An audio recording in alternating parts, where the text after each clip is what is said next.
live and get everything started.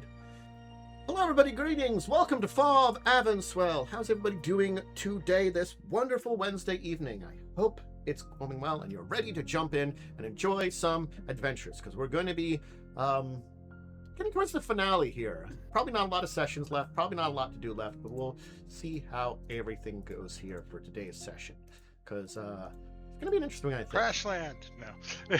You never know, maybe. Like Crashland. Whatever, what kind of problems you're getting into. You only have an amount of energy before it crashes.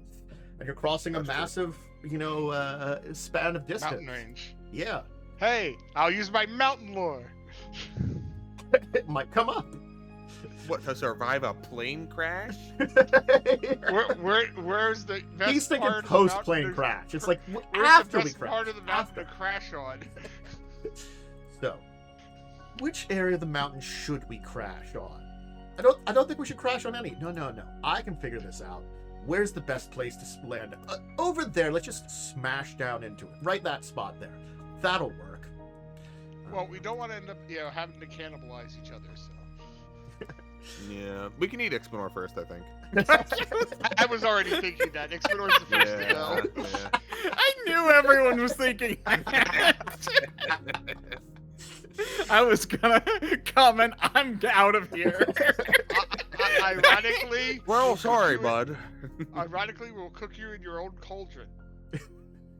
We're just trying to conserve resources, you Yeah. understand, I'm sure. Calder's siding with Calder when it comes to cooking.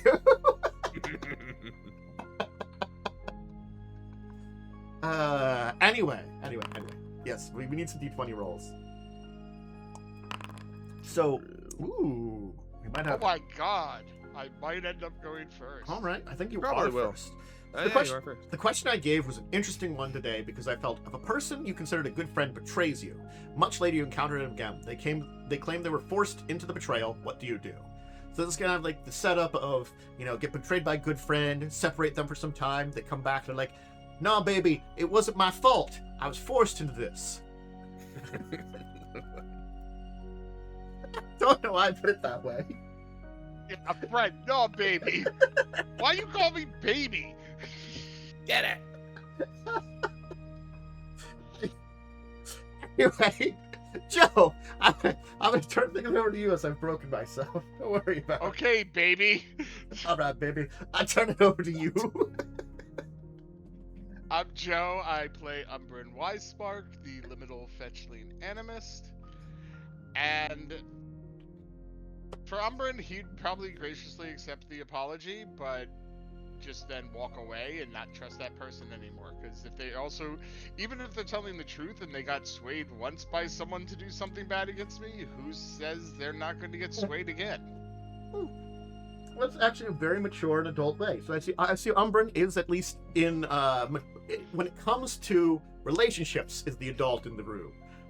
Not when it comes to making great decisions, as we've seen with the discussion with, jail and all. But, halfway there. True. At least in That was personal a relationships. panic decision of, hey, I think they're going to kill us.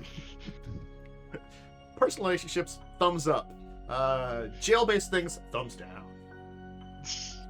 And we turn it over to Wyrm next. I mean, yeah, I already forgave. wow. I already forgave. I already forgave Umbrin for betraying me and blaming it on Calder. No.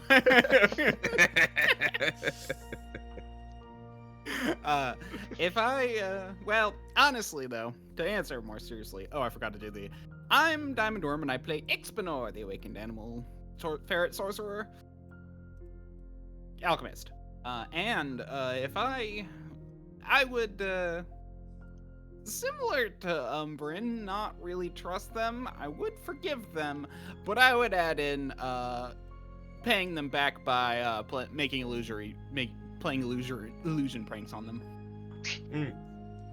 I see how it is. So you would forgive them, but you would still be a little vengeful in there. Just a few little jokes. Vengeance deep within a tiny soul. I can see it now. And finally, we turn it over to Jessie. surprisingly last time. True. Jessie, I'm playing Calder, Wrynn, the human gunslinger, and I would just resort to violence and just assault them. I'll be honest, if I'm keeping it a buck. And then leave. I wouldn't kill them, you know, I'm not like evil, but I'm like, you will not be walking for the next couple months. Shoot You them in dirty the crotch. bastard. Got it. Because, you know, if you betray me, you're literally the devil. Betrayal. It's not that deep, but Calder's a not forgiving person and a huge asshole. So, if any of you out there missed what happened, of course, last time, there was a lot of interesting adventures. You, of course, had gotten together the ritual, you enacted the ritual, got into the stun, journeyed through it, and you were confronted by the shadow creature. This is the setup from 2 streams ago, but I do want to kind of give the setup.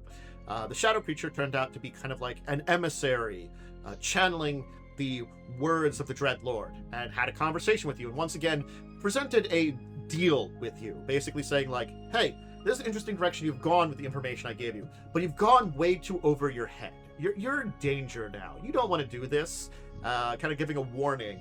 And you guys were like, no, fuck no, we want to do this. Go team, not you. And so then a horrific shadow monstrosity was summoned. A dragon came through to fight the shadow monstrosity. And it turns out when 2 things impact a giant crystalline sun that was containing a lot of massive energy of a divine object, it kind of gets a little unstable when there's big holes punched in it. So the entire thing broke apart. And you all managed to live, which was impressive. As we discovered, or I should say I discovered, fall damage in Pathfinder 2e is a little more than I thought it would be. Yeah. Tiny bit more. But it's also a little more forgiving than we thought. True. Also true. Because it takes a lot for instant death. Much more than we thought it was too. So if you're beefy enough, you could survive some pretty big falls and stuff like that. Tend to be, and when you also fall in and things like that. But you did manage. You have to do a superhero landing. Yeah, I think that just kills you. I'm just gonna say, superhero landing, not great idea. Think it is? No. Hurts like a bitch. Yeah. So that's kind of where we effectively left off with all that. And, well, you then basically escape the city. Because it turns out, destroying the sun that was still going to be powered, even if you removed the divine source, because it would have had power remaining in it, and could have probably remained for thousands of years, is what you kind of heard about. Turns out smashing that was really bad for the city then. So it was crash landing. For once, it wasn't our fault. Technically, yes. It wasn't your fault. It was half your fault because you did remove the divine object, but you did not expect we're going to shatter the entire thing. We were doing it properly until the dragon decided he needed to step in. Well, the dragon was like, I don't want stuff that... I don't think the dragon seemed pretty upset about the horrific shadow monster that had smashed a hole in its part of its city that it was looking after, Yeah. It just, perhaps a little too enthusiastic about fighting back against that.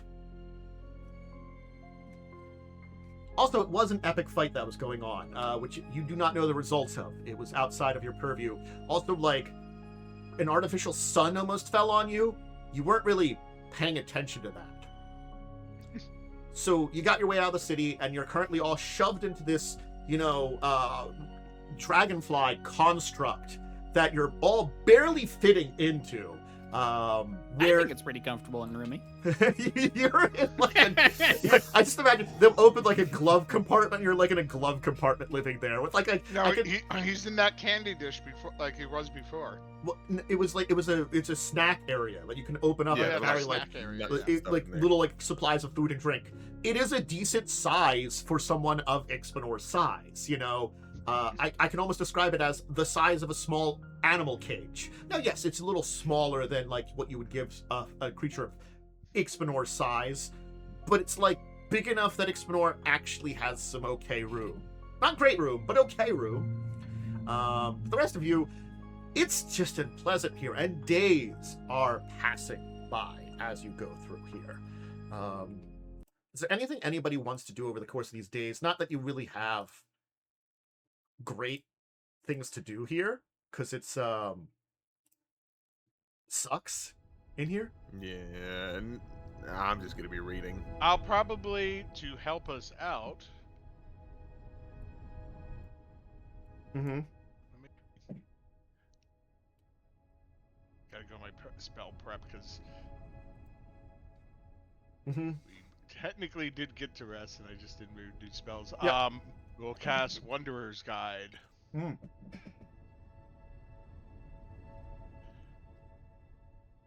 Would it work while you're flying through the clouds above mountains? Let me hear. Okay. Doesn't say it doesn't. Travel overland. Oh crap. Yeah, so it doesn't really help for flight. Let me check basically. my other one. Because I have that, and then I also have Show the Way. Let me see.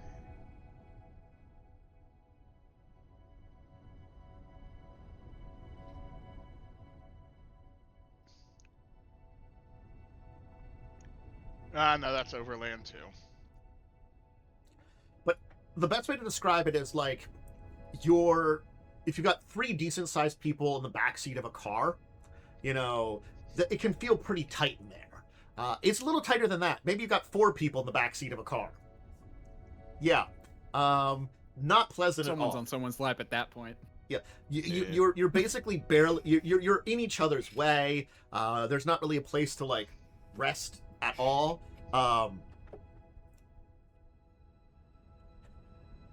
You really can't cook any food. I'm going to ask a question because I didn't think about it until just now. How are you using the restroom in this place? Out the window. Yeah, same. There really Can isn't- this thing land? There isn't really great places in the mountains to land. You could try to look for a place, but it's the kind of thing that you're currently traveling a little bit above the cloud cover at this point. And if you descend, you might be subject to the weather, and you're already worried about the thing freezing. So you're at a bit of high altitude in a lot of ways, which is both good and bad. You at least have the direct like sun and stuff over on you, and you're outside of a lot of the more harsher weather. But also, you probably, if you wanted to, could stop to hover to relieve stuff. There isn't really a window. There's the door you could open. Either that or the bag of holding. I was trying to avoid that Where's one. Calder? I was honestly thinking the cauldron as well as a chamber pot. You could just put it in the back of holding so it doesn't stink. And then dump it periodically. Isn't the cauldron pretty big, though? Yeah, it's pretty big. Yeah, I don't know if we could summon it in here with everybody. Good point. Yeah, That's true. it would be directly into the bag of holding. But Which I would mean- be fun when we land and have to clean it out. I mean, again, if you really want to, you could ask to like basically hover this thing. But again, every time you stop moving for a while, you do have to worry about using up energy and stuff like that. It might take Yeah. away from stuff. True. So, and probably trying to relieve themselves from an open door at high altitude is probably not great either. So, look, it's good. Regardless of how you figure it out, it is horrifically unpleasant in this journey. And days are going to go by. Like, you are traveling for days over these mountain ranges. As you are traveling on a relatively direct path to the south west, in hopes of like getting to where you are sooner than later, with the idea that perhaps it's a lot safer to go as far distance as we can rather than to get over the like outside the mountain range. You want to go straight rather than while you have power. Because again, timing, you probably want to get there as fast as possible. This travels at a pretty decent speed. And since it doesn't tire out and just goes constantly, you can be going pretty often, like 24/7, kind of like, you know, can keep going. I'm curious how many rations people have. That's a good question. Because Talas lost all of his, but funny enough, I actually have a set of medium rations. So I have 3 days worth of 6 rations out left. of 7. apparently I'm the only one well stocked because I have 5 out of 7 rations for a medium creature, and 28 days for a small creature. Yeah, that's fair. You can probably assume that Talk got enough extra material when they were kind of grabbing stuff that you can probably get at least like 2 extra days of rations, and they'll be taken care of.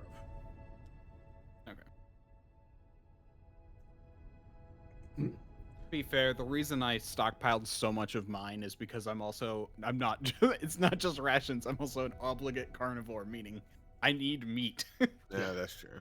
Yeah, well, So it's also basically the other just concern dried is jerky. water. Also true. Do you have you can prepare religious spells? Doesn't that have create water? Yeah, but the problem is it creates in either an area or a lot in one short burst. I mean, we could just, like, Cloudy with a chance of meatballs it, if you want to just, like, summon it above us and we try and catch it. So no, you are thinking of 5e. You cup your hands and water begins to flow from them. You create 2 gallons of water. If no one drinks it, evaporates after 1 day. Oh.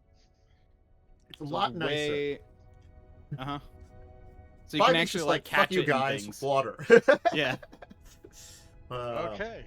Oh, and it's a level 1. Yeah. Yeah. Sure, I guess I'll memorize that for right now. You'll just have one of your level 1 spells be like, you can create some water each day. A couple gallons. You might need to memorize it twice, because I think it wasn't like a gallon per day. Well, I guess your ferret needs less. I need a lot less, but you also have... Oh.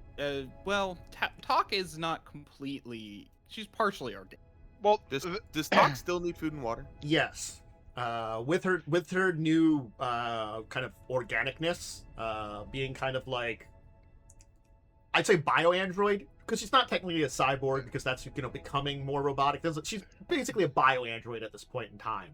The thing is, though, we probably want to and rest. be on minimum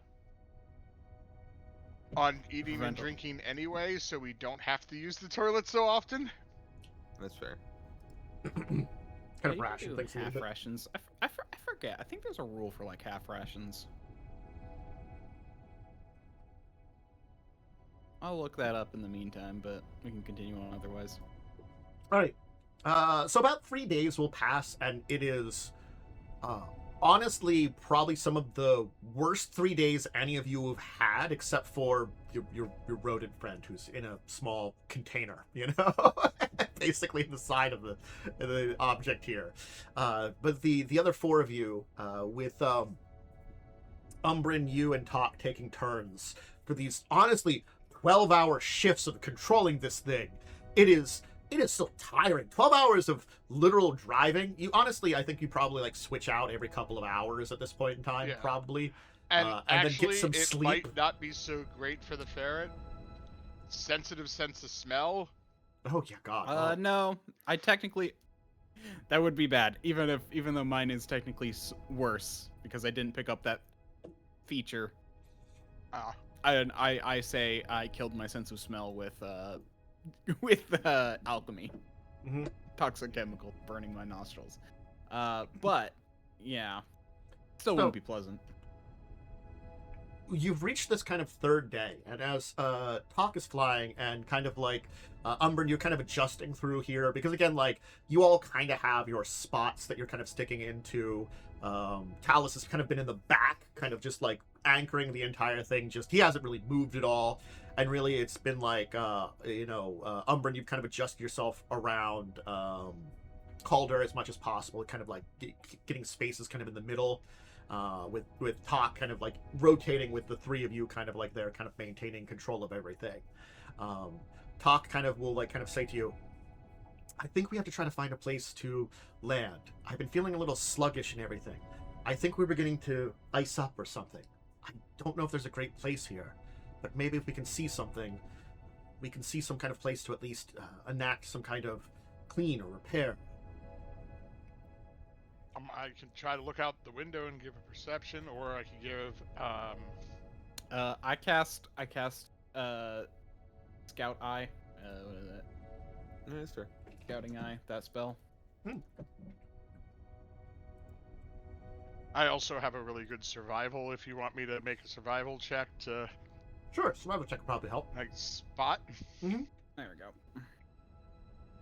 Mm-hmm. So, I guess if you want to make a perception for the Scouting Eye, I guess it would be.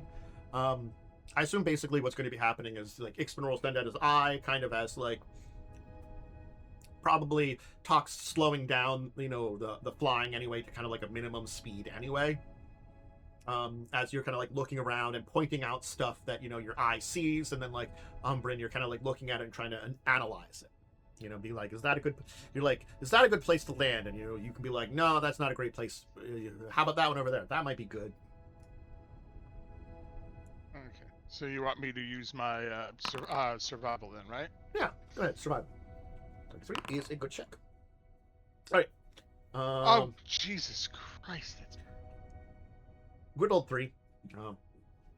Ixbanor, you're seeing some places that look like they might be good. But you're unsure, and Umbrin, unfortunately, it's kind of like you're at a pretty good height, and because you're like looking out the front of like the out front windows of like a bug ship, you don't get the best view of it, and there's not like a really good way to get it, so you're not really getting a good view of any of these things, so you really can't tell which one's best. But there's a couple of places that you've seen. Maybe you could land. Well, I have 2 other options I could try. Mm-hmm. I have Shadow. Mm-hmm. Or I could jump out and scout myself with the wings. Up to you.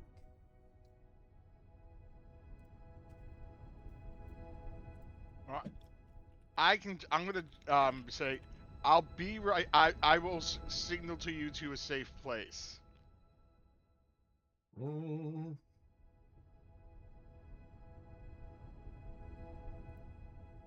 I'll click on that feature.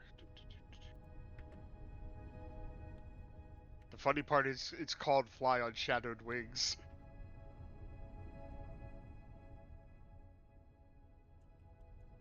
Mm. Okay. Okay. And I make another check then as I, Yeah. So I want you to make a couple of checks for me because you're now out in the air here.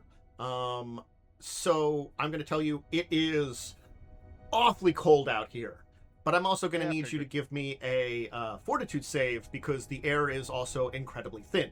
Turns out your ship does kind of create a bubble of like decent atmosphere around it inside. But fortunately, though as much as you weren't able to get good sight before, you at least are like maintaining yourself. You can feel that up here the air's thin, but you're not like overexerting yourself. You're like you have mountain knowledge. You're like remembering on your mountain knowledge how to like survive at these high altitudes and stuff like this. And you're like, this must be like up on a mountain times 10 or something, or times 2 or something like this. I remember my training and my knowledge of this. I know how to work with it. So if you want to give me a perception check to kind of look out and see what you see now, you can kind of tell where those areas that Ixbanor was pointing out. All right. So I you thought kind I of was looking for. I thought I was looking for damage on the ship, but Oh. as well. I thought you were helping scout things out. I was planning to do that, then help scout. But I guess I could. We could do this. The in ship reverse you then. don't have to roll to see. It's icing up. Okay. Okay. The We ship did is know freezing that. up. Okay. Yeah. That I wasn't gonna have you roll to see. That's pretty obvious. Got Like it. there's layers of ice that have begun to form on there. It looks as though probably a level of ice had been forming over the last couple of days, and it's just getting to a dangerous level, kind of on it. Adding weight too. Then. Yeah, it's adding weight. It's making like things like the wings unstable and stuff like that. There's chunks of it that have been forming on some of the outer parts of the ship that are like stuff that's kind of sticks out from the cylindrical body. It's like, especially when it's like dragonfly form, there are more parts sticking out than it's just in like the basic cylinder form, and those parts are like gathering ice and adding weight and kind of problems, and it seems like it's finally hitting the ship. But Umbrin, you kind of look around. And you can see an area that you think it's probably not going to be the best place to land. You're still up and high in the mountains, but it looks to be there's a lower valley. So it'd be kind of like, I would call it like an alpine valley. So you're still high up in the mountains. You're not anywhere near like, sea level, but there's at least a lower point, and you can kind of see there looks to be some flat area or flat-ish area near like a small mountain river that seems to be traveling through that area. Maybe get some fresh water, maybe at least get a place to land, maybe like make a fire or something. You'll have room to work there. But you can kind of see there's some like pine trees in there, a little bit of green and stuff like that. And, there are some other places like this, like that are probably pointed out by Ixbanor, but this one definitely stands out as the one that you can kind of see has probably the best situation there for landing. I'll signal to him to follow me, and I'll fly down. Okay, so Talk will kind of follow you as you kind of fly down into that place. You'll be able to make landing in this kind of clearing. It's this little like kind of area that seems to be part of maybe like what you could basically describe as a floodplain, probably for like summer melts. Even behind the mountains, as the temperatures rise, you get some summer melts, even up in these alpine valleys and stuff like that. So probably this is an area that kind of floods during some of those melts. You can kind of tell. Again, I won't have you roll your mountain knowledge. This is your mountain knowledge coming in, Umbrin. Yay. You have it. I'm giving you this one. But at the current season and the time of year, probably you don't have to worry about it. There are probably some like cold resistant berries here. It's still cold, but probably a lot nicer than you've been in many days. Probably kind of bordering on like nearly freezing, but maybe a little bit warmer than that. I mean, the ice would probably melt off eventually, but you might want to clear it off yourselves. Found the starvation rules. So basically, after Constitution modifier +1 days, you take 1 unhealable damage each day until you get food. Ouch. So, I would assume that would get worse, because again, like then it would be like a high-level character could live for 100 days or something like that. That's a little bit I know. Those are the rules. It's up to you if you want to do. You take your level in damage each day or something. I would say like probably it starts out. It's probably like just a compounding damage or something like that. If it matters, if it comes up. Ever. Yeah. I won't worry about it too much right now, because you were still eating and stuff. So what do you want to do? You landed in this place. You could probably definitely make a camp here. Things seem pleasant, even nice. I carefully take everything out of the bag of holding, put it in a pile, and then I go off to some corner and then tip it out inside out so everything else flies out. There is a mountain stream here. You could definitely pollute and clean up everything. But so don't pollute the drinking water. Go down. I'll do it downstream. Don't worry. You can definitely. I can create a pit for you to throw it into. Just bury it then. Yeah, you can clean things up and kind of start to like get there. What do you want to do about the levels of ice on your flying machine? Fireball. No.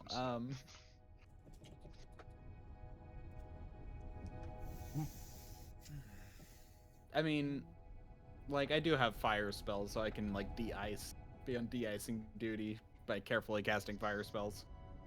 That's fair. So you can take some time, try to like, clean off and like kind of de-ice the entire thing. Yeah. Take a chance to maybe stretch for a little after 3 days of being confined in a place. I will also cast a liminal doorway. On what? Is there any rocks around here? Not really. I mean, there's Just plenty of control rocks, Earth and make one. but like floor rocks, like stream rocks. You're in the middle of like a alpine like pine forest. You know, you're probably like in some scrub and stuff right now. Because this place is actually, it doesn't generally have to be speaking a flat, rock. but not Draw completely. chalk on draw a chalk doorway on an unbroken surface. Is there a big enough tree? Or you could just, don't you have like the ability, can you like make I could create a manipulate wall of stone? stone too. I think that's probably the best way. I'm like, is there going to be a giant tree that you could like draw? I mean, I'm like, you could draw on a tree, but it wouldn't be a very big door. You certainly could find a tree you could draw on, or you could make a stone wall. Fine. Wall of stone, and then I'll cast liminal doorway. Okay.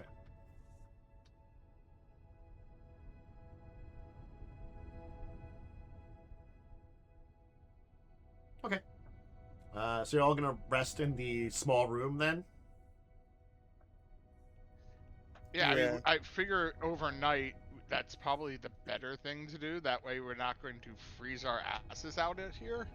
Who's going to stay out with the vehicle? We shouldn't probably abandon it. It really won't I fit will. in your area. I don't mind. I'll also stay out. Probably better to have 2 people anyway. Well, we could take turns. We could. Oh no, it's only 8 hours, so yeah. Yeah. I don't mind sleeping out here. I've slept outside before. But I also will do a survival to Set up a campsite? try to feed. Yeah, set up a campsite and feed everyone. Sure. He's trying to subsist. I am now an expert, Mm-hmm. That's a pretty good check. So and you I can... have another. Hold on, I also have a feat Ooh, that is he says. Where is it? Discovery. What's more, the power of the feet. How many days were we traveling for? This we has can been mark 3 off days in. rations. Okay. So you've definitely used up the rations that Talk had brought along that would have been extras for all of you. But you would be into your own set of them at this point in time. Okay, where is it? I know I have an ability. Okay, how many days of our rations have we? You would have gotten through one each of your days. Natural medicine. Technically. Oh, forager. There it is. Mm. Oh, you While can using pick that up. survival success, you roll any result worse than a success. You get a success. And a success, you can provide 4 additional creatures. On a critical success, you can take care of twice as many creatures. I choose. Okay, cool. So it definitely will be a critical success. I'm not gonna lie. You are in an area that is teeming with some life. It's a nice little alpine valley. There's small game, birds, probably some like very frost-resistant berries that are kind of growing in here because of you're at kind of the back end of the season probably. So you're not quite getting to winter time, but certainly getting towards it. There's probably some like fish in the river and stuff like that. You can find a lot of stuff and set up a really nice kind of campsite here to put some food together. So at least for the evening, you can have a very nice meal as you're kind of relaxing here. As you and Talk are then going to go rest in the liminal doorway, Talk will begin by kind of turning towards you and being like, what are your plans for the spark? You spoke vaguely of them before, but you didn't really define what you were going to do with it once you had it. I had a vision with the goddess of the sun. At the time I'm ready, I'm supposed to say her name and transport our people to another realm.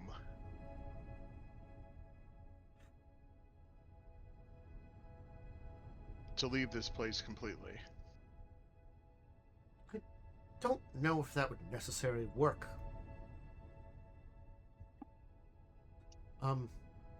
I understand things are different in the way the alignment of the universe is at this point in time. The divine schism seems to have caused damage in everything. While names themselves usually hold no power, divine names have become much more echoes, strengths, tapping into something that remains. And I would not understand how something that is apparently still alive would still have an echo, but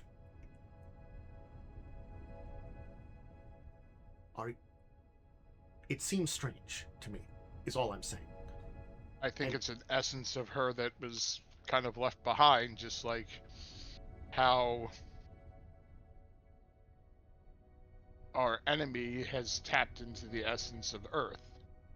True, but this is probably different. While whatever essence they've tapped into is probably something a little bit more wild, but controlled. I can say here, this object, it's different.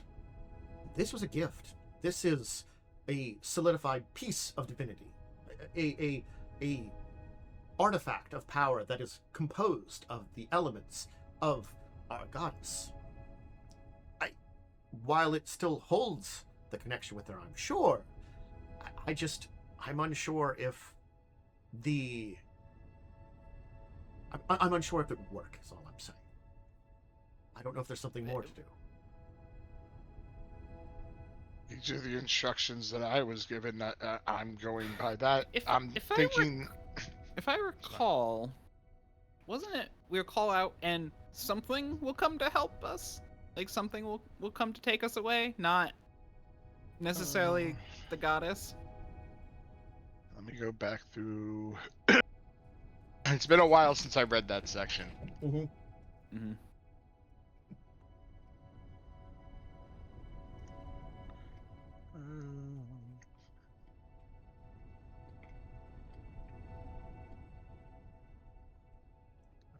Where are you?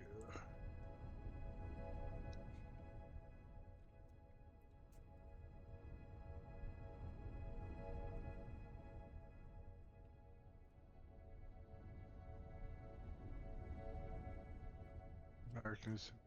Yeah. And your people I will just say, you are correct, Ixbanor. Even if you don't remember in your Okay. notes, Umbrin. It was that something would notice. That is still odd. Look,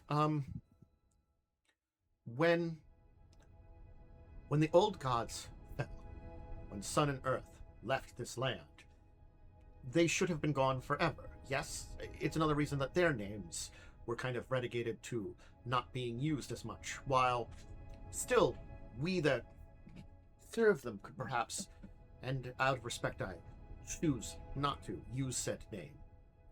The fact is that it's because we are still connected with them that we are ignored.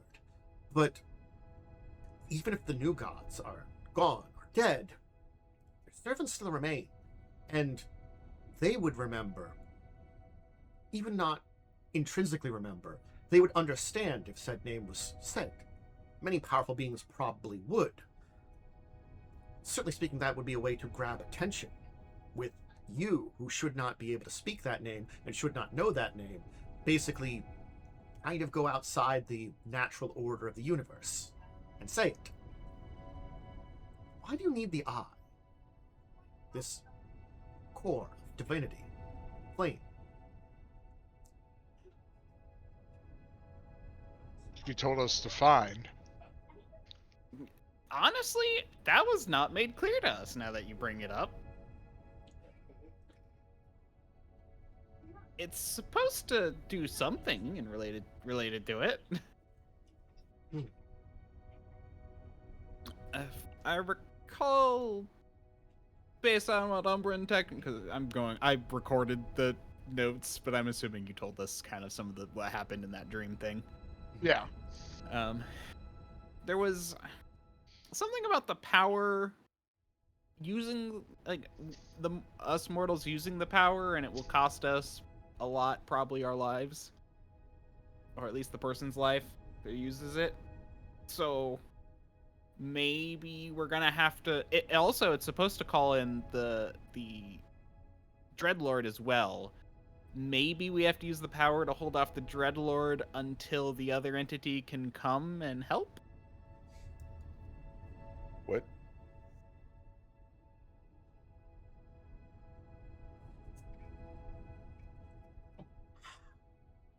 I was not made aware of this part of the plan. I'm spitballing here. I kind of just assumed it was a conduit, but if Talk is saying it's not, Well, then it both is and is not, is what I mean. You are invoking two different things separately, and both have results, but they aren't necessarily combinable results. I mean, they could, but it's kind of like a gamble unless we know exactly what you're doing. You're invoking a name of an ancient enemy, while at the time trapping into power, at least into this world, since after the new gods made the new order. They may be gone now, from what you've said, what we've talked about, but it doesn't mean their rules don't remain. Obviously, from the magic that you use, Umbrin, you invoke the divine powers of these current gods, the ones that now are dead, yes? I believe so.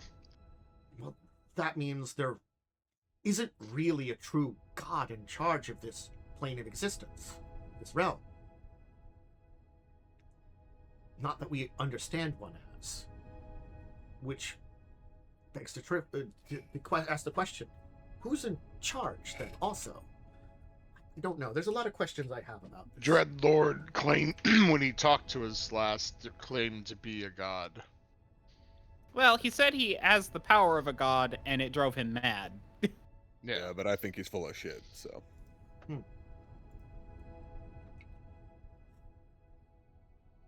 There is something perhaps you can do before we would enact this plan. Since you can communicate with the spirits, yes? Yes. You might be able to use the artifact to reach out beyond the veil of this realm, to wherever my goddess is.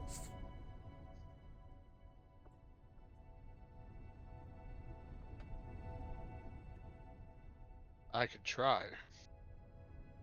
I don't know if it's dangerous or not, though, because I don't know how far she is, and how much of the veil still remains easy to travel. Is there something blocking the way? Is it easy? I cannot answer these things. All I can do is try. All I don't care about my life at this point. I care about saving as many others as I can. If that means the cost of mine, so be it. That's good. I still care about mine. Well, I prefer to live, but... Yeah, same. I'm terrified of dying. What? Like, I don't want to die. Perhaps we could recreate what we did in the chambers. Maybe what we could do is, if you try to do this, we could join with you. Stronger minds together. Minds as one. I mean, that honestly sounds like a good idea. It sounds like one person will go mad trying to handle it, the power. Not it. Great the whole priests point that is would have that we once- all do it. The great priests that once beheld this and would speak with the gods, they had years of training, decades even. We don't have that time. So No. perhaps minds as one might be the only way to successfully reach out and get some kind of message.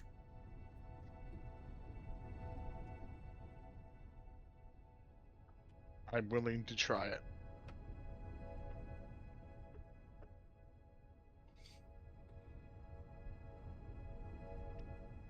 I will. As help for you guys, if you would wish to volunteer, I will gladly take your help.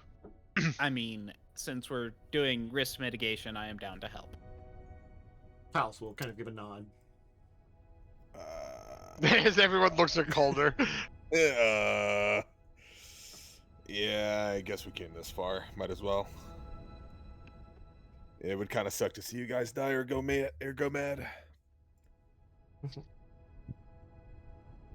Well, I mean, if we fail, then the Dreadlord takes over and we're all in hell. That's true. I mean, I'm surprised we lived this long, if I'm being completely honest. I thought we were going to die months ago, so... You know, Bryn, you're religious. What happens when people die? Oh, yeah, is there something after this? I would not be aware of how your afterlives work. Though the connection's probably weak, I do believe the souls of those deeply connected with my goddess would probably still travel towards her. Whether they would make it there or not, again, it's the same thing that we're talking about now. I don't know.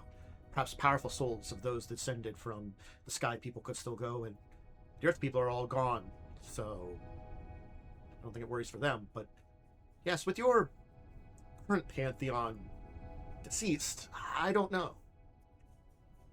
Normally they go to the divine realms. Do the divine realms of the gods still exist? I mean, religious people are still able to gain divine power somehow, so probably. Oh, Well, that's then- true. I assume whichever alignment you have of strength with whatever divine source, you'd go to their realm of what kind. Oh, no, I'm going to hell. Well, better than nothing. Okay, well, Well, if we I do would honestly succeed take and nothing. travel to a complete another realm, well, I don't think you'll be connected to your hell anymore. You'll probably thank be God. under the purview of either earth or sky, ground or sun. Oh, I don't know which I one don't would be know if better or it's worse. No. Well, depending if Earth is still mad.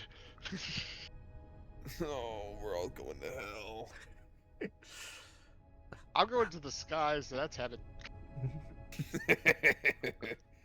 Wait, Shall hold we- on. Does it matter if you were a good or bad person? Does that Um, have any bearing? I don't know. It technically didn't in the old days with my people, but my people also, it tended to be if you were someone that was unjust, cruel, or mean, you would be put into work in more of the menial jobs of the afterlife. Was said for your soul. While those that were greater either ascended to divine beings or helped to join with the great sun itself, the actual sun in the sky. It's said that the souls of many of my ancestors actually fueled the great sun above. That we all joined together to help form it, to help keep it going. And it is said that's another reason why the sun did not go black when we left. When my You gods can go left. to hell for being mean? Oh. No. He said you'd get the more menial jobs. You'd just be cleaning the latrines for eternity. That is hell. I don't want to scrub toilets for eternity. Again, though, I'm not sure all of it what would happen at this point in time. The upsettingness of the pantheons has certainly altered how things work in a lot of ways. after cleaning out our toilet, I agree, that is pretty bad. Yeah, I'll cross my fingers. Well, whenever you are prepared, then, Umbrin, I assume we will all assist you as best we can. Oh, let's get at least the night's rest in. It is a quiet night overall. Certainly speaking, you can hear some things in the distance, birds and such. But this high up in the mountains, there does not tend to be many dangerous things. Though echoing across the land will be a screech of a bird, which seems louder and creepier than you've ever heard before, Calder. What's Ixbanor? You can have him. No, I'm kidding. Something that seems to almost echo through the entire area, and It feels like it could be something far more massive than you're normally used to, bird-wise. At least Then again- you're protected from when you guys could be under the stone dome-ish thing I made. I assume you just made a wall, like a flat wall, to draw it on. No, that way they have protection too. Ah. So you like made a door on a dome and like made a dome. Yeah. So there's the inside of the dome and the outside, and then the liminal doorway is either on. Would you put the liminal doorway on the inside or outside of the dome? On the inside. Mm. Yeah, that makes sense. So when you're in the dome, you're just standing over this like weird dimensional portal that kind of wooms at you. Well, it looks like a door when it's shut. I know, but it's probably. I just assume it glows. So it's just glowing there all night. We got a nightlight. Okay? We got a nightlight. Flavor.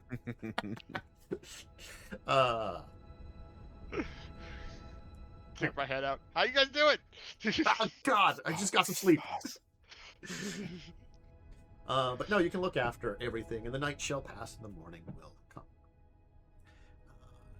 The light will certainly peek over the horizon a little later than you're expecting, as you kind of wake up, as the sky will brighten, but things will still kind of be dark down here to a degree, because, hey, you're up in a mountain valley, you know?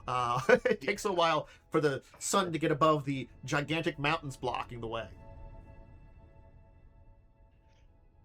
But it is definitely a chilled morning, as like some frost is over everything at this point. And you do definitely have your vehicle defrosted, at least for now. Do we wish to try to contact her here, or wait to where we're going? Probably better to do it now, in case we get information that might change our future plan. Yeah. It could also be dangerous where we're going, and we seem relatively safe here. Safe is relative term. Relatively Safe-ish. Yeah. At I least don't know, protect I from saw those some- creatures. I heard some pretty terrible creatures last night. Anything bigger than you is pretty terrifying for you. Especially if it has wings and talons. Boy, I got Well, bad luckily news. you're under a dome. The dome! Alright. I guess So- put your dancing shoes on, people. Yeah. We don't necessarily have to do the same ritual, of course, but you kind of all had figured out how to kind of align your energies together through the use of the ritual. So you're basically doing that again, but this time you're going to attempt to, rather than do the ritual at the end, just focus in on this kind of crystallization of pure divine energy, which you kind of just probably like remove from the bag and put on like a stump or something. I just imagine as it's like glowing there, and the stump is kind of like Yeah. charring a little bit. It's not setting fire, mind you, but you see like, you know, it's emanating like heat and energy and just power, and it's just kind of glowing there, and it's just like it's like Flip Calder upside down and put it on the bottom. Calder, flip upside down. Oh, other Calder. We're gonna put this on your bottom, Calder. Anyway, so yeah, you can find a place for it and kind of set up. I guess what I need from you, Umbrin, is why don't you give me a religion check? We'll see what you roll here for a nice check on religion. Religion, go. Okay, not a terrible check, just an okay check. I might re-roll that. Up to you on that one. You rolled okay. Yeah, do you know what? I think I can do better than an 8. Okay.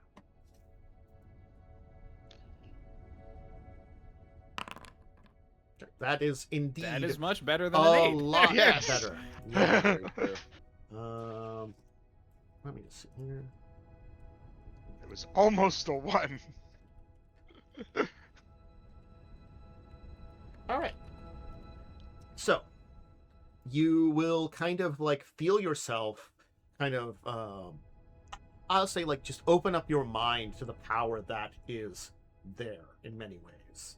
And you can certainly feel the energy from this. It is something that is powerful, but it also almost feels like it's alive in its energy, and it kind of pulsates with an energy that you in both recognize and don't understand, because it feels similar to so many of the energies that you've learned to tap into. And as you're kind of reaching into it, it feels like something you've touched before, something you've understood before, but it also feels more raw, more powerful, more untamed, an energy like you've never thought to encounter before in many ways. But yet, you are feeling it, touching it, and you can feel the heartbeats of those of you around you, your friends. They're here with you, as everything seems to go dark and black for just a moment, as if everything fades away, and all of you fade away in your minds,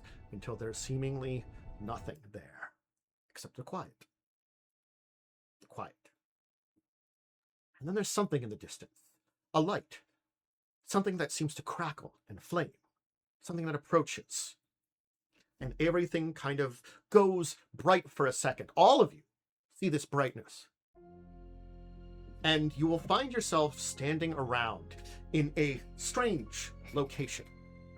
You seem to be on a crystal flooring that seems to be kind of suspended in a ring around what looks to be a much larger version of the very star you were just concentrating on, that little core of a star. Except this one is perhaps the size of a house, and you're kind of standing around in this kind of suspended ring that seems to be surrounding it. All of you are kind of standing in a group here. You can see this lattice of structures and stuff like this, and it reminds you very much so of the sun you were in before. But there's something different about this, something raw and unending. It's a lattice outside of raw power, with this core here in the center.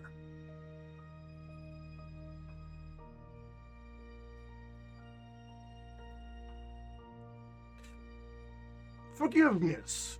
I'm going to say hello. Who are you?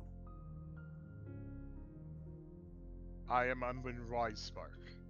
Ah, a elderly man dressed in kind of these flame red robes, kind of ordained with golden thread and kind of like tassels and stuff, kind of walks forward. He kind of has the hood up. You can still see his face. He's kind of got a long beard that kind of comes outside of it and goes down like a couple feet, kind of long pointed beard. He walks with this kind of gnarled cane that seems to be a simple piece of wood, kind of like almost like a walking stick he kind of holds as he kind of moves over towards you.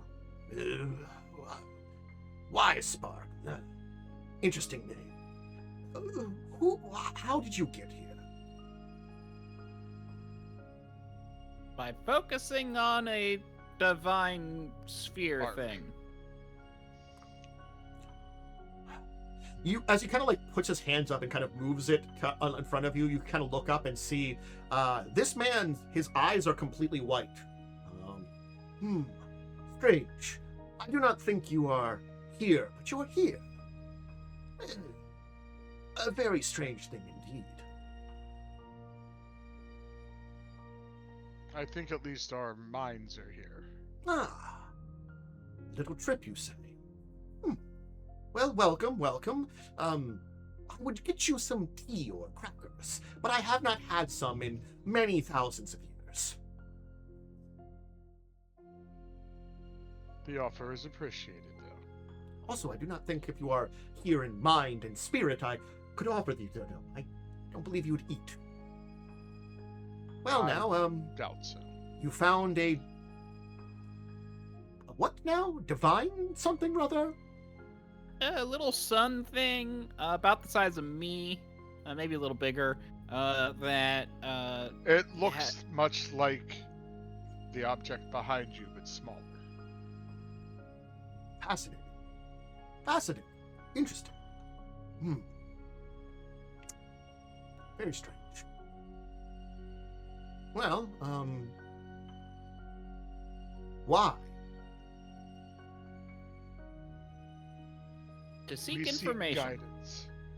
Information and guidance. Those are not necessarily the same thing, but they both can perhaps be provided.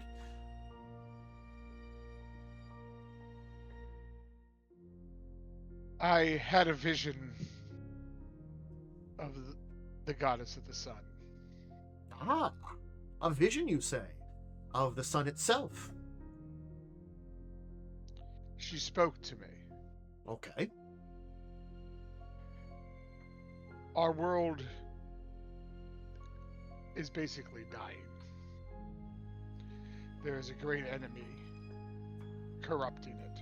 He's gonna kind of like look over, kind of like turn towards the big sphere, kind of move his stick and kind of wave one of his hands. The world is not dying. There is plenty of energy. What do you speak of? The races that we belong to are dying. Ah, so you are going extinct, and you are flailing about. I understand. Yeah, pretty much. Nah, he's got it.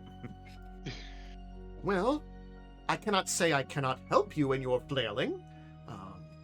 But it is a question of then, what do you want to do about this extinction? We look to remove our people from this world and go to another. That is a difficult ask in many ways. Would you seek a realm of the outside, a place where gods and their beings that serve them once touched? That was what was offered to us. Oh. That technically wasn't what was offered to you. No, Oh. she just said it. So basically, do you want to go to like heaven or hell is basically what he asked. Oh, Or one of the okay. outer planes. Yeah, he's like, do you want to go into the outer planes? Yeah. And you're like, sure, we were offered outer planes. We're looking for another material plane. Another realm, you say. Another place of gods and energy. Those do exist out there. You can see them sometimes. Each star in the night sky marks the existence of another realm that exists beyond our own. Though, it's not truly in the sky, it's a echo in the sky. It marks that each realm exists. You understand? No. I believe so. You don't truly need Oh, to. like multiverse theory. You made Sure. that word up. I do I have do believe he has made that- lore. I do believe he has made that word up. Yeah, that sounds like a fake word. I do have planar lore, so I think I get the kind of gist. Calder's lost. Each I mean, there's a theory that there are infinite worlds. Each is a sphere of influence, a existence that can come about. Sometimes you can connect them through great travel, through the stars. Other times you must find portals to them. But unfortunately, our I'm sensing a realm here, Starfinder campaign set like set very far into the future. our realm tends to be, I believe the colloquial term is on the what was the way that my one friend said it on? I believe he would have said we would be on the ass end of the cosmos. The ass end part is what he would tell me days. I believe he referred to it as a small village he once liked visiting. Great bar there. Loved the women. Interesting. The old man will kind of chuckle a little bit. Ah. Sorry, you're bringing back many grand memories. It has been many thousands of years, just like the tea, since I've had a visitor. A true visitor. Even though you're not here, but here. Anyway. He had told me to find this spark, this remnant of her, and to speak her name when we were ready. But Talk, I who think is there there, might will be- speak up and be like, I was informing him that these are two different things in a way, at least as my understanding was. I see. You're invoking powers beyond your own in order to, what? Call upon something? Correct. Yes. Well, that may work. Certainly speaking, it will, in certain ways. But perhaps you need a direction. Is that why you asked for guidance here? knowledge and guidance, what the direction should be, and perhaps how to make that direction? If I'm Yes. assuming correctly? Then maybe I can help you here. Maybe I can give you the advice you require. You see, while the first gods did leave this realm, they didn't actually leave this realm. Do you know what I mean? Parts of them remain, yes. Yes. If not, the Earth would disappear. The sun would disappear. Both would probably be very bad for anybody living on it. So you couldn't get rid of them Agreed. completely.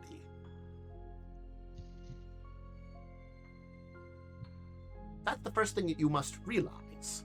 That is an easy way to understand that, yes, the energy is here, but it also has been, in a way, abandoned. These gods would not return to this part of their form. They've chosen to engage and change themselves in certain ways. When they traveled away, when the sun left, it left behind the sun that was here. It left behind fire to keep everyone warm. When the earth left, it went to the ground below. But still, they were earth, they were sun. So where they would go would be very much so where a place of earth and sun would be. They would become the essence of wherever they would travel, the new realm.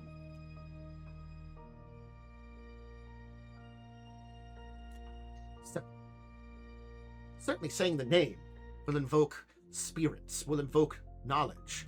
It will gather the attention of many a thing. It will gather the attention of those that once hated the sun and earth, as they were of gods. And also, certainly speaking, very well those that are watching here will notice it. And there is one who is always watching.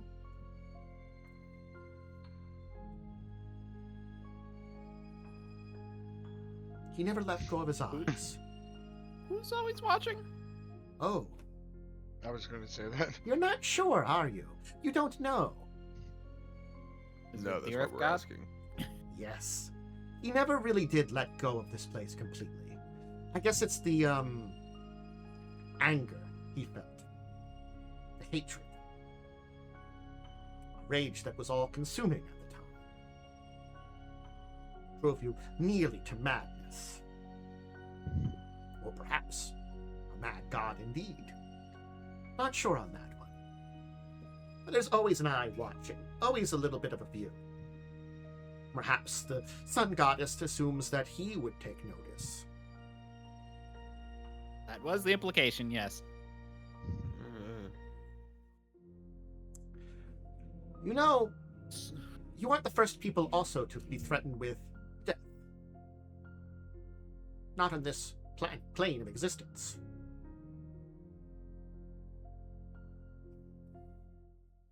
There are plenty of others. We are somewhat aware of the previous wars. Yes, there have been plenty of wars that have been felt by the many people of this realm. But I don't mean the wars themselves. Why do you think there are so few of so many species? Is it just the wars?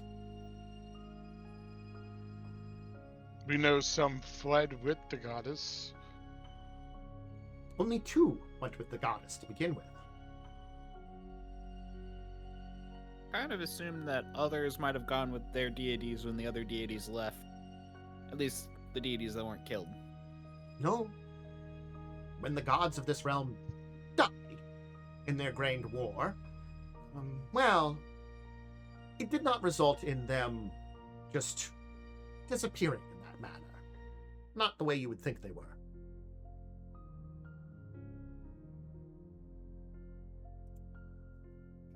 Turns out that they have all disappeared.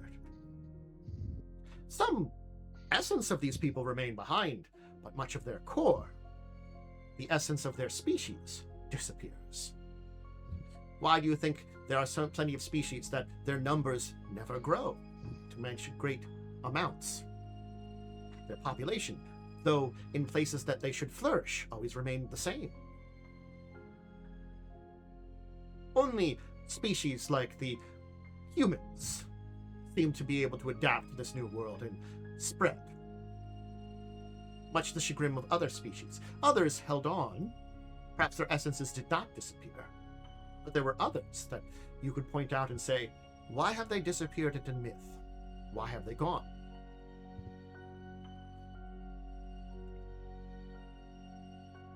Most of them did not choose to disappear. The dragons did, but they made a deal. A deal? Yes, With you're who? unaware? Why? With their old gods. Oh, okay. The ones they formerly served. They did see the writing on the wall after the gods, your current, the new gods, your last set of gods, started murdering each other.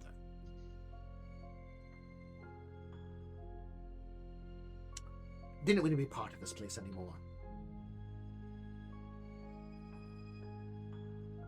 I'm wondering what all the divine energy that's been floating around since this will manifest in. Probably have to see in another 100,000 years. I don't know if I'll be around for that.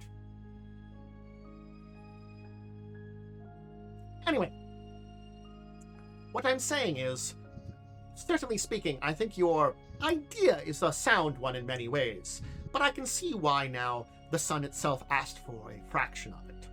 While the sun itself perhaps will not be able to do something with this, well, you've got this nice little thing that I would like to call a divine power source in front of it. And, certainly speaking, you could throw open the... If a gate is opened, you could throw it open, forcefully.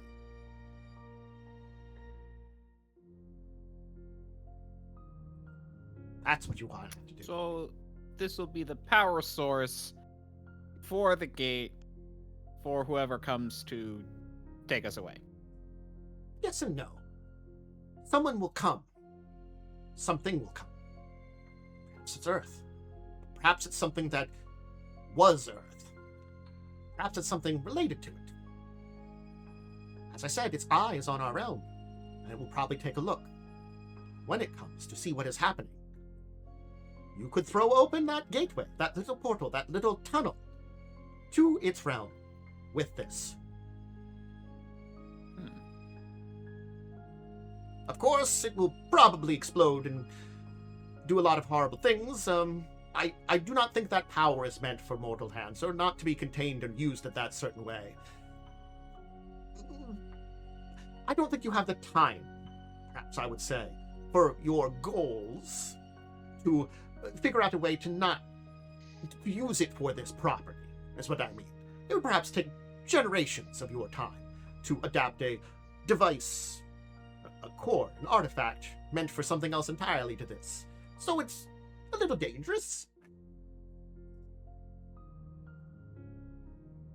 That stupid dragon had to blow up the arcane powered, the arcane machine. Naturally. Perhaps the dragon could also see the writing on the wall. An end of time. Reset. The new species come back, and a new god. Made it sound like it was more cyclical than linear. Perhaps Indeed. Perhaps the other realms. Perhaps it's not the end of everything, though. Certainly speaking, 2/3 of the lands will be a little less habitable for some time. Still a third left. Maybe they'll have a chance to rise up finally. Though the great beasts of the East are still around.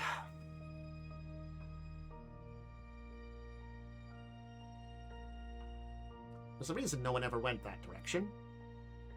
Primal creatures. Don't ever want to mess with them. Very powerful, very dangerous. Not good.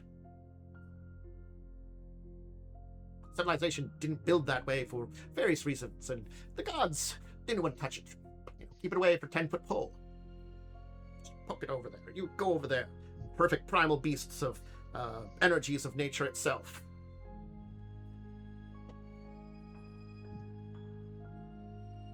He's like poking out his walking stick, like he's like poking something towards one of you when he's doing that. Oh, so the gods actually like kept that area as an enclosed pen of primordial chaos creatures? Yeah. Interesting. Yes. It was a fascinating thing. It doesn't mean that little creatures like yourselves didn't move into that place. Certainly speaking, plenty of them tried to make it. It's just that once they were there, they're sort of outside the realm of divine protection. Though, without anybody around to keep them in check, I wonder if they would break out. The mountains still retain some power. I don't know. Will the new gods show up before that happens? I don't know. These are questions that I guess you don't care about. You're leaving! Yeah. Yeah. Huh. Hopefully. Well.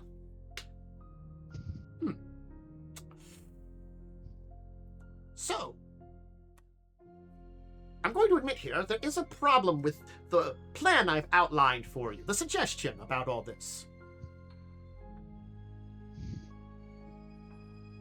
You may ask, what is that problem?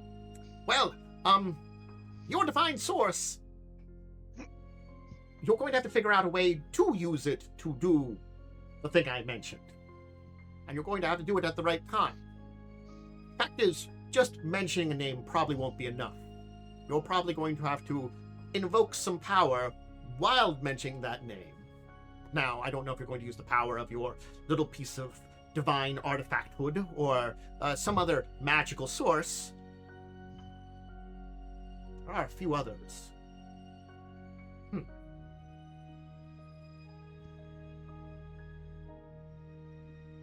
I could lend something. Should I interfere? Yes. Yeah.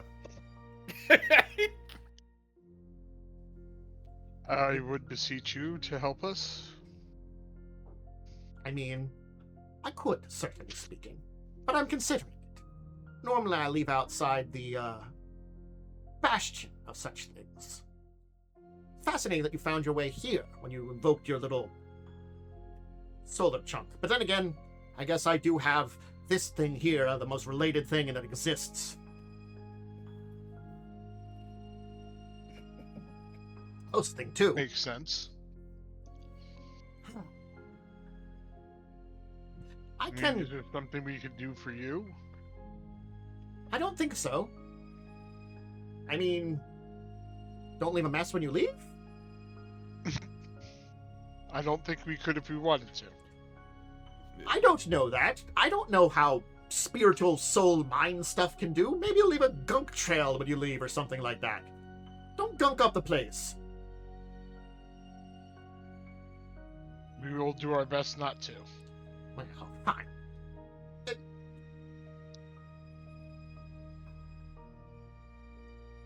I can grant you a pair of objects. One of sun, one of earth. These are old, not relics. Perhaps, not artifacts, but relics, maybe. Pieces of divinity. And your little divine, whatever the hell you did here, you could perhaps use them to make your name call a little louder. They're not going to do a lot there, but they're going to be, juice you up a little bit. That I could probably lend you. Enough to get the attention of the right thing sooner rather than later, because you'll get the attention of a lot of other things, but they might take time to show up. That kind of problem. So get the right name showing up here as quickly as possible. And then you got a orb.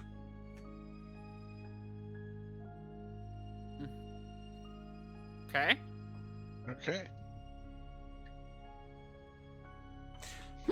How does that help us invoke the power of the orb? Well, it helps you get to the point in time where you're ready to invoke the power of the orb. Oh, okay. Sort of like, once everything changes and the right attention is given, basically that little tunnel is created that's taking you from here to where you want to go, you're basically going to, wrench it open with orb power. Got it. I think. Yeah. It's like, you got a leak in a boat, and rather than patch up the leak, you use that to tear a big hole in the boat. Except this time, you want to leak out. How to leak in.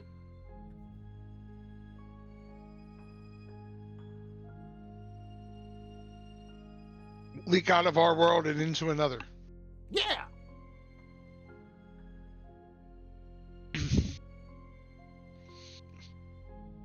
As long as we don't have to turn into liquid to do so.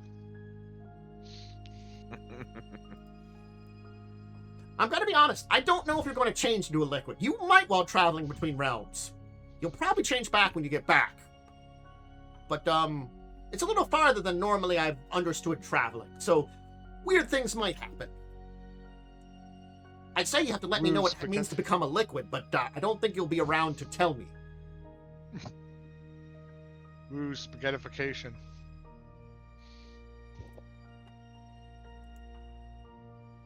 Anyway. So, we thank you for the help.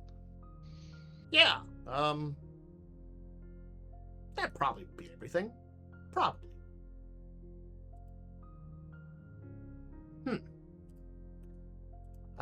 Is there any special way we need something that we need to do to activate the orb? That's a very good question.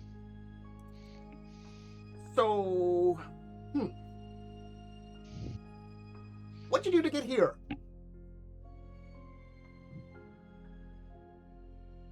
Focused on it together in a bit of a ritual thing. That might be more stable if you all work together. Then you'll have to worry about the entire probably going to explode after you're done thing. Though if you get it done successfully, you'll probably all get schlorped up and liquefied and unliquefied before it happens. Probably. Great. That's good?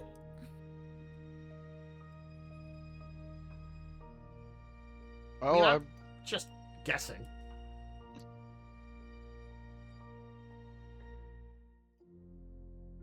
out of curiosity, what is this place? Oh, yeah, hi. You know that giant fiery ball in your sky? Yes. The Hi, sun? you're there. Oh. You are technically in its core in a lot of ways. Though, it's probably hard to understand, as this area is only a small part of the entire thing. It's pretty big overall, but we're surrounded in a layer of, like, a couple miles of fire. Why do you live in the sun? Because I can. Also, what's Fair. your name? You never actually introduced yourself. Ah, I probably should have. Nice to meet you. I go by the name, Morag. Old Man Morag, they used to call me. I'm sure they had some other names for me, but I don't remember them anymore. The dragon? I would know if I was dragon. Right. One dragon we talked to referred to you as such. Oh, they're probably crazy. Yeah, fair.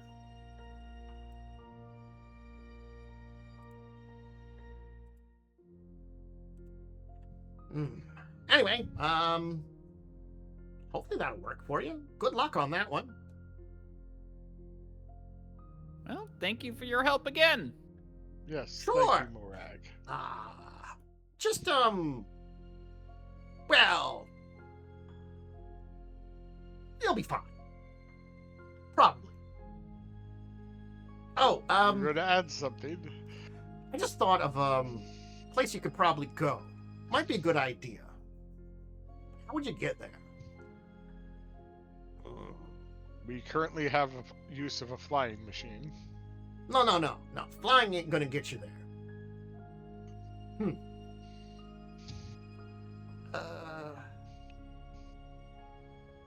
Yeah, I'm trying to think of, see, there's place you might be able to go that would help with this entire thing. But I don't think you can go there. I'm guessing you're going where all the souls currently are. Yeah? Of your people and stuff like that? I can kind of sense where they are from what you've been saying here. Yes, we plan to take as many of them with us as possible. All right. Great. So, interestingly enough, there is something there you might... you need to get there.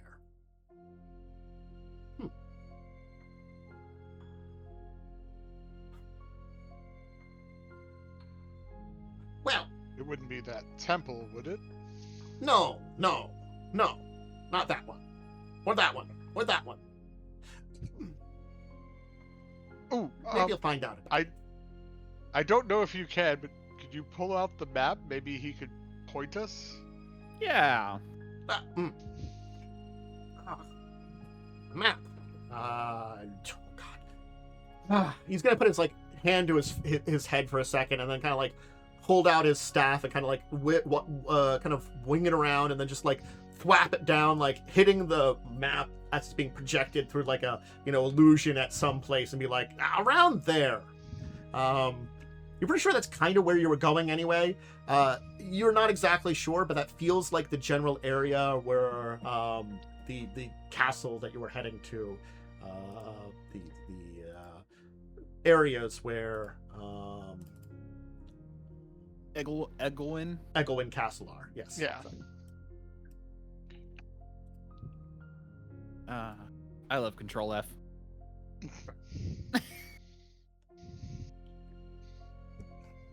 Anyway, so long story short.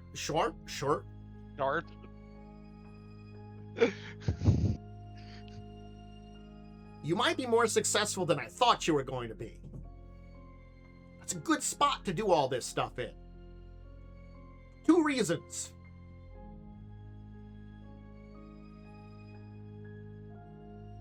I thought you were going to ask what the 2 reasons were. I was like, yes.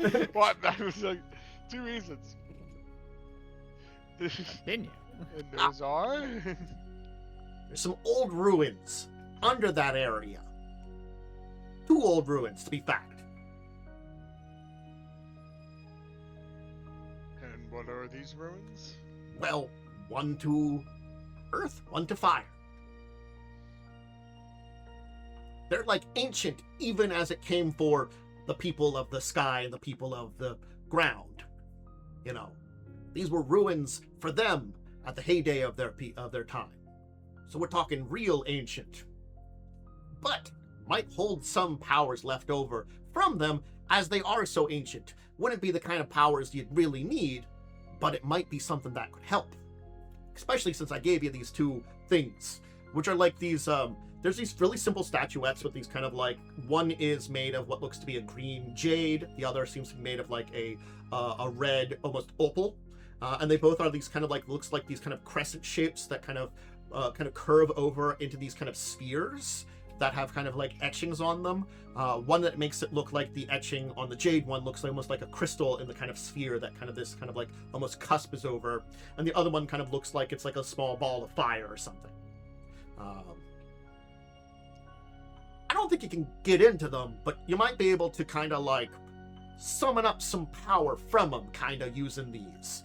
And then if you do your little ritual, you might be able to call upon something.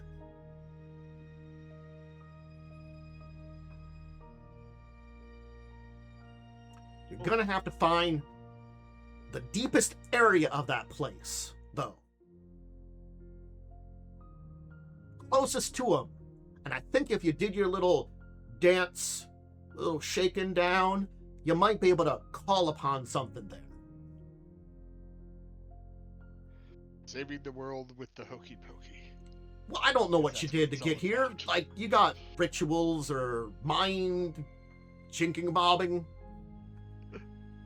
He's gonna put his hands together, he's clasping them together like his fingers when he's saying that jinkabobbing. he's still got like his thumb carrying like he's kind of got his staff and his shoulders like kind of holding it up with that, and he like picks it up again and be like, all right, now get your out of here and don't goop around while you're leaving. You got your thingies, you know what you're doing. I've sent you on your way.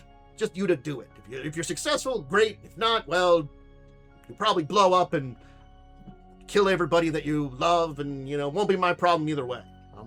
I'll look after things until my existence fades away or the new gods show up, and who knows if they'll be great.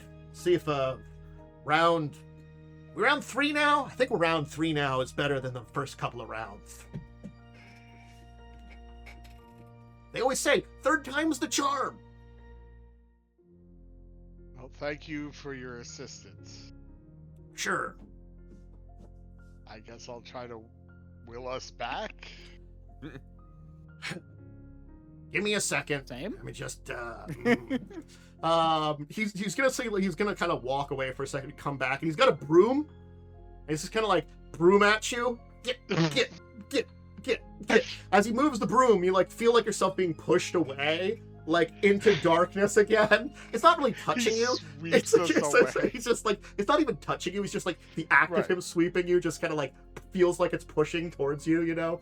Like there's not even like it's like this gust of air that seems to come out of it, just kind of push you through the darkness again, in which then you all will reawaken at where you were before.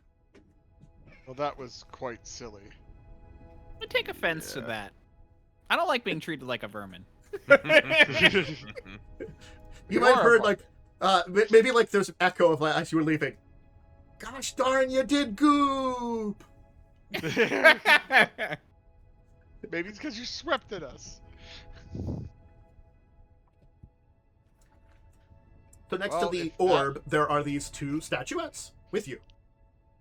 If that was the Morag, obviously he's lost his marbles over time. Yeah. I mean, he was apparently eccentric to begin with, according to what that dragon said. Yes, there's eccentric, and there's also the level of what's his name. We don't even know that there was something inside our sun. As Talk's gonna kind of like look up towards the sun, kind of a little bit, like again, like you kind of squint towards it because you're not like really looking at it, but like they're definitely thinking about this entire thing. So I don't know if it exists like we know it to exist, though. Probably not. I kind of assumed it was metaphysical in some respect. So we entered into some kind of metaphysical zone. Perhaps that was where my goddess once resided, their throne in a way. A place that now only one of her greatest servants watches after. And it would make sense that Morag is there in some form, that their essence went there. Well, the other dragon mentioned that he went to serve the sun goddess. Right, that's what I'm saying. It would make sense that his essence is there. I'm filled with a lot of thoughts, existential thoughts, because this is very confusing in a lot of ways, but also,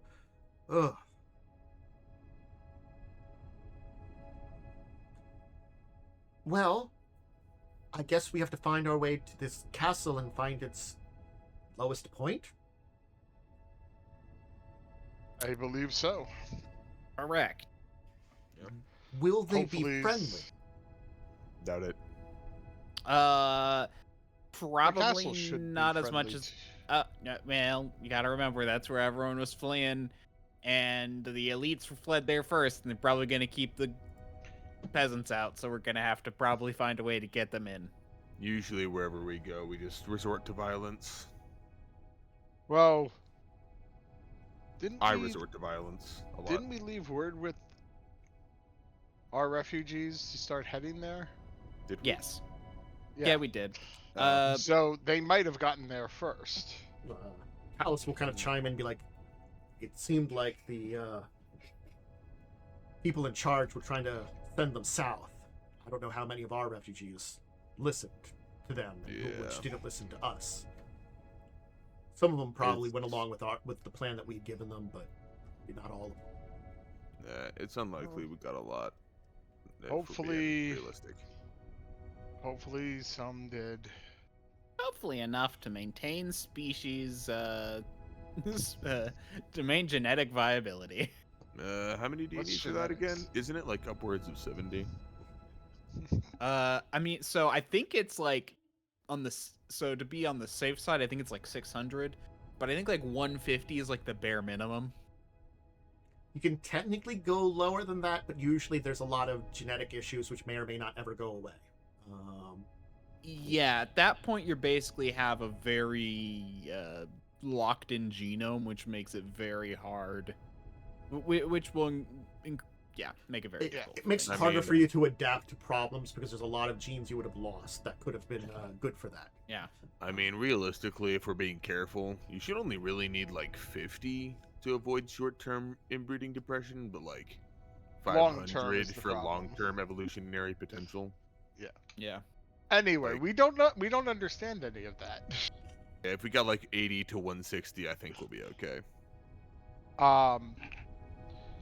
Well, hopefully also the Dreadlord wasn't being truthful about raising the city. Oh, She- he definitely was. Yeah, I believed him 100% on that part. There's no way he was saying he was lying. Because why would he about that? To try Charles to will make kind of us. chime in and be like, "There's a good chance that Avanswell has fallen." But, you know, I can know, only do but- so much about that now. Yes, but we can hope that it hasn't. I mean, he could have been lying to try to pressure us. True. I guess.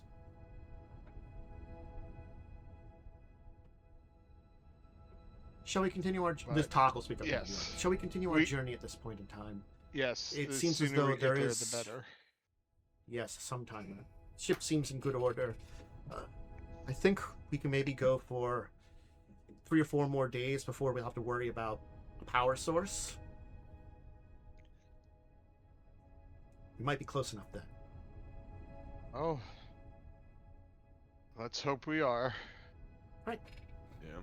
You'll once again take off once having basically had a good time of stretching your legs, cleaning yourselves off, basically, getting yourselves all in good order. You'll once again squeeze Actually all getting in. a really good night's rest. Yeah, squeeze all into a unpleasant thing for another couple of days. Yeah. Let's take our break there because it's a good point in time to do so. After we Yeah, had our so- little On the upside, you because you're a master, it's like you can get 16 people's worth of supplies, meaning we probably have some extras. Yeah. You probably could grab some things while you were like hunting here that you can get some extra supplies for a couple days. So I'm just gonna say you should be fine for survival stuff for getting there. Yeah. So if you need a snack, if you drink, if you go to the bathroom, go ahead and do those. Back in a little bit to continue the adventures. Where's that? There it is. Alright then, let us return. Hello everybody, welcome back. Alright, so you can journey forth for another number of days. Effectively, you can get a good chunk of the way to your final location. But the sheer fact is, you are going to run out of energy before then unless you figure out some other kind of replacement for, the magical battery that you kind of had. Didn't We're including the replacement you got Okay. to switch it out. Yes. You Hey. probably did that while you were resting. I've got to be honest. You were probably Gotcha. low on battery anyway, so while you were kind of resting there, probably switched it out. Hey, Ixbanor, do you know of any way to recharge this? I'm sorry I didn't bring my USB-C cable. Well, it's magical energy, so. Hence why I'm asking the person who has arcane knowledge.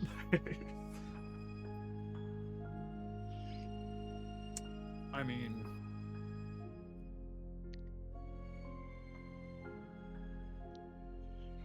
is there a way to charge it with direct magic. I'm unaware of any. I am at the this is kind of like at the point where like talks like I'm either going to have to plan us to land / crash somewhere in the mountains, or I could travel directly west and see if we could land somewhere outside of the mountain range. We probably should be far enough over we can make it there before either way. Well, No. outside the mountain range would probably be an easier trek. As long as we're in the Avanswell area, the forget the name of the continent or the name of the country. Theoretically, we should, unless something went wrong with the map, which has been a little funky, but not terrible. But again, with a lot of the old structures seemingly being destroyed now, I can't guarantee we are exactly where we are, but we haven't really been traveling outside of it. I have been keeping an eye on where the sun has been so that we at least are generally traveling in the same direction. Generally speaking, it has been south. We land, I'd be able to figure out a path for us. Well, that's the question. I would say if we can get outside the mountain range, it's going to be an easier walk. Well, it's a thing of, if we are correct where we are, with our remaining fuel, we should be able to be correct. Should successfully head west, land. But if we're not, we most likely will be somewhere in the mountain ranges anyway. We might be closer than heading south.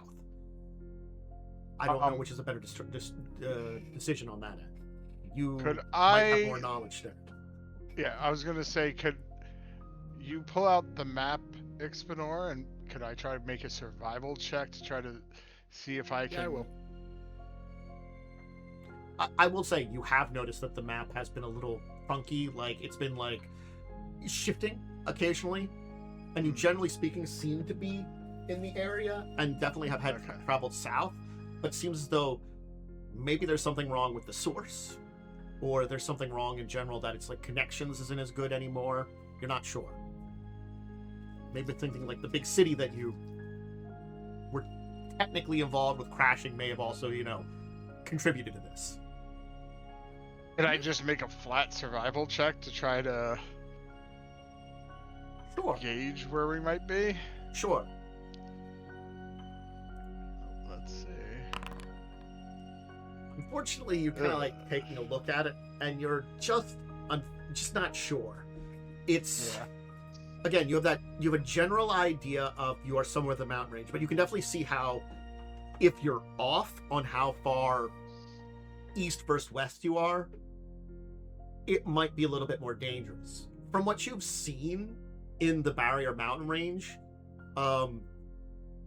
you are in not necessarily a lower area of mountains, but this zone of mountains you kind of are in, you are in a relative, probably easier than the edge of the mountains, the actual wall part of the mountains would suck to climb and up and down, This area here, like looking down below you, there are ways to travel, in the center area. But the problem is then, where would you get off? It's sort of like, would you head south until you went into the chasm which goes to the Barrier Mountain Ranges, which is a little dangerous of itself. Or, again, you could try to cross it, but then if you try to cross west, you might just add some extra time if you're wrong, because you also, again, crossing over the gigantic mountains that are the exact literal barrier that are the edge of this would be really awful. Like, you might be okay, Umbrin, with your skills and knowledge of the mountains, but you might not allow everybody to travel verse. It's sort of like you're traveling, again, it's this sort of center of the mountain range is a little smoother than the edge of the mountain. With my spell, it also would give us, a path to traverse. True. There kind of has to be a path to traverse, though, too. Like, that spell will take you in the easiest direction also, which might Yeah. not be the direction that you feel is the wisest to go, that kind of thing. Like, I would tell you probably that spell, if you cast it where you are, like straight down now, would probably take you south. I'm not gonna lie. As much as that leads into more naturally dangerous areas, it is easier traveling than going over that like spiky bit of mountain at the edge of this zone, Right. I mean, the other thing is, I can prepare by also having several fly spells ready. It's only 5 minutes at a time, though. It's not long, unfortunately.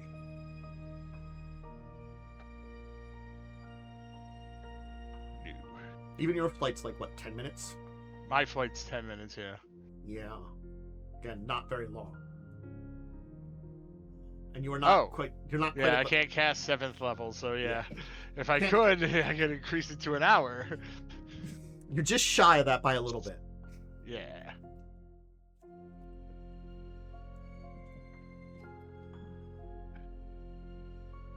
I mean, the good thing is also if I need to, I can create possible bridges with my... at least a bridge with Wall of stone. my wall of stone. Yeah. So what do you want to do? There's basically two directions here to go. Both are possible, but both have different problems that you have to face. I think there are 3, but that third one is a much bigger problem. I can't remember what the third You could one is. You could go to the east side of the mountains. That is true, because then you Well, that- we've been traveling away from that side. I'm thinking we're probably been traveling like southwest, so that would be you've been traveling more backtracking south a than little. west, but you have been traveling a little bit west the entire time Yeah, too. so we'd be backtracking a little bit too, which wouldn't be exactly. But again, I'm like just saying it's possible. it's kind of like most of your traveling has been pretty heavy south, so it's not super out of the way. But yes, you'd be in the more wild continent and have to deal with any kind of dangers that were there, but you could then maneuver around through the chasm that kind of separates out the two continents. Or you can land in the mountains, travel to that chasm, go across it. Or again, there's the spiky bits of the again, it's like sort of like you think about the mountains got pushed up and almost like they rammed into your side of the continent there, so the barrier is on your side more than anything. Not that the mountains aren't big and spiky anyway, but obviously like it's meant to be anything that's coming in from the more wild, savage area you've learned about has to cross over powerful mountains, and then even if they somehow survive that long, then they have to deal with the big spiky bits at the end. So you can see it's probably divinely designed to prevent things from coming to get to you, save for this one passageway, which also from stories is possible to passage. It is a dangerous trek, and not an easy trek, but it's possible. Explorers have gone into the west, or I'm sorry, to the east. Not all of them returned, and most of them are only slightly successful. But again, people have traversed it. Well, what is everyone's opinion? So the options are land as high in the mountains or like kind of go lower in the mountains, basically. It's either Oh, sorry, go ahead. either you go on a path that is geographically easy to travel, but might have natural dangers, like monsters or creatures or stuff like that. Go an area that would basically be difficult to traverse physically, like very difficult mountains to traverse, so geographically very difficult, or probably just survival, because that would be probably east. If you really want to go east, you could probably get over there and just go for like honestly survival through difficult creatures and stuff like that. So you could go complete creatures, slightly. So it's sort of like you're choosing. There's two different checks. There's creature check, or like natural animal kind of like terrain, like plant maybe dangers, and then there's also like geographical dangers, like difficult mountains and traversing. And you can either choose to have one or the other as just one check, kind of thing, or one series of checks, or you can kind of do a mix between both of them. And that's the east-west or straight south. That's what you have to think about, is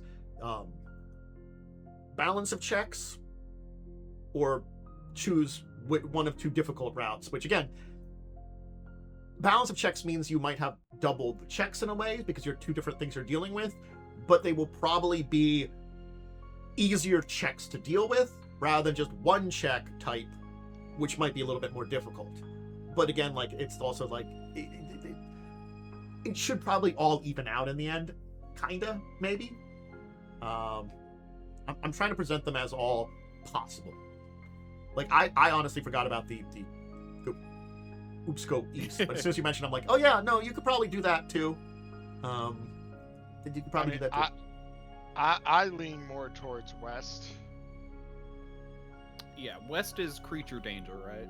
No, west is natural danger, because you have to deal with the mountains. You have to deal with mountains that are basically like climbing Mount Everest, or climbing around Mount Everest. Oh, okay, I see. We're gonna walk along the ground and then have to climb up to where the fort is basically the idea. Yeah, if you go west, you will probably touch. Again, I'm going to tell you, if you're very lucky, which I will basically do a secret check here for it, with a percentage chance, you will basically be able to get through there. If you don't get that, you're basically going to cross around like a very difficult mountain range and climb down the other side, which you don't have a lot of flying or stuff for mountain climbing. You could probably improvise some stuff. You've got some powerful magic, so it's not impossible. It would just suck and be dangerous in a lot of ways, because again, mountain climbing, and there's a bunch of you. If you're heading south, you'll probably take down crash land / somewhere, but then you're gonna have to cross over mountains still, but they are much easier to cross mountains, basically, is what I'm saying. Yeah. These are like mountains that have paths you can see like areas you can traverse a lot easier, but you're probably then going to basically have to climb down and travel into that dividing valley with whatever creatures are in there, and deal with some of those. So there's a valley in between. Got it. That cuts through the mountain range that goes in between the two continents. It's small enough that you think, like, if there are big primal monsters, they probably aren't going through there on the other side. Yeah. But that does mean there's traffic in between the two continents. It's just not very much. And the castle you're going to, Castle Egelwin, is technically the fort that watches that entrance. Yep. So that's where you're trying to get to. So are you confident as being mountain climbers, or are you confident in being mountain traversals and maybe dealing with some monsters, or are you confident in just dealing with some monsters? Is the question. Probably. Kind of that's the idea. I mean, Ixbanor doesn't like big monsters, but he also doesn't like the cold, because he had very bad experience with that. The mountains would be cold. If you head west and you don't get across the mountains, they would be the coldest area here. Like, there are lowlands and areas that are probably still cold, but not as bad. You'd be traveling going south. So if you're looking for the least cold, the least cold would be heading to the east, technically. So going west or east is also a risk, because we have to see if we can make it over the mountains in time. Yes. Okay. You might not get out of the area, basically. You're somewhere in the middle of the mountain range, but again, like, I'm saying it's not exact, so I'll basically roll a die and figure out like how much you are to one side or the other, kind of thing like that, with your directions being a little bit off. And all are viable, focus... but different things, different problems. I vote focus south. What do you guys say? I'm done for south. At least we know what would be going into the south. We're going to be in mountains. Yes. But not south is the worst south of the mountains. And I will tell you, you do mountains. feel like your tell the direction spell would probably work the best south, because more than likely your spell will want to take you the path of least resistance to travel around the things, which would be to the south. Your spell worries about terrain, not about, is there a horrible monster on that terrain, And the south is the easiest terrain to go in, honestly. So, again, not that you couldn't go in the other direction. So if you guys want to go south, that's fine. You will eventually have to so I will need checks from you to figure out how well you can land this thing. Because I'm not going to lie, you can make a choice. You can try to push it to its limit, but then you might have to crash. Or you can land a little early, but you might have a little farther to journey. If you land a little early, I probably won't make. I don't think I'll really have you make a check, but it's kind of like you'll add like an extra day of overland. Well, the thing is, if we push it to the limit and have to crash, There's a chance you can land it. Well, I could cast Fly on like Talas. I could pull my wings out, and we each could carry someone. Someone can carry two, technically. Yeah. Well, I mean, yeah, I was gonna say, or we could put, like, Ixbanor in the bag temporarily or something too. Or it could just be on someone's shoulder. Like, Yeah. it doesn't weigh anything. But yeah, but that's what I'm saying is, if we push it to the limit, we get further, and then we could do an emergency escape like that. Okay. I assume you want to like pack up as much of your stuff though if you're going for the push it to the limit. True. Be ready for the escape. Yeah. All right. What do you guys think? yeah. Do you guys agree with that? Talk will say, Sure. I'm fine either way. I do not believe this device would fly ever again anyway, and will probably fall to time. It might be safer, honestly, for it to be destroyed if we do fall, just because No one could get their hands on it then. as much as they may not be able to use it, it is a lost magical technology that would have implications in any kind of civilization that would come up. I would prefer Agreed. that it is lost, just like our old cities have.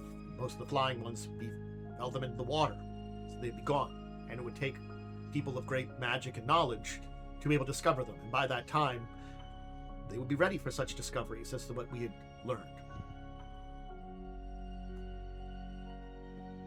Well, let's pack up what we can,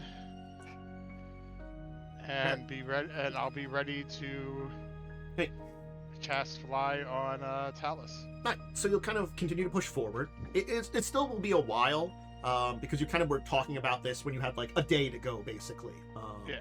So you'll kind of push forward and talk and just generally tell how much fuel is in this thing. It's not a perfect thing. They don't have like a fuel gauge like we think of, but there is definitely something that like tells you how much power it has left. Like a little like kind of glowing thing, and talks like it can kind of warn you like we're getting to the end of it. We have to be prepared. If you want, this is the point in time where we can try to find a place to land. If we don't find one, we'll probably be crashing. So, you can just crash it, or you can try to find a place to land. Up to you on that one. But if you just crash it, then you're going to have to do the jump out and use the spells and stuff. I mean, we could try to land in a place and then destroy it, but I mean, if we can, I will do a perception check, see if I can See a place? Okay. spot a safe place. If I can't, then Cool. crashing is going to be. Yeah. Alright, you'll kind of take a look around. And unfortunately, like, there might be some places that aren't terrible to land, but they're not going to be great places to land. And it probably still would result in a mostly crash. I think we should ditch then, and that way we control when we're getting out of it. Okay. Alright. So you're going to cast Fly on Talas. I will cast Fly on Talas. I will use my who probably will wings. grab, I gotta be honest, Calder, because he's probably closest to him, and just like jump out so the two of you fly to the ground. And then probably within Ixbanor with that group. And then you'll grab Talk and just kind of fly out on your Yeah. wings. Yeah. but you'll kind of see as your device then kind of creams onto the ground and kind of blasts to the side, kind of like blowing apart with other little bits of magical energy kind of blasting out there with an explosion as you kind of land in this area that's this kind of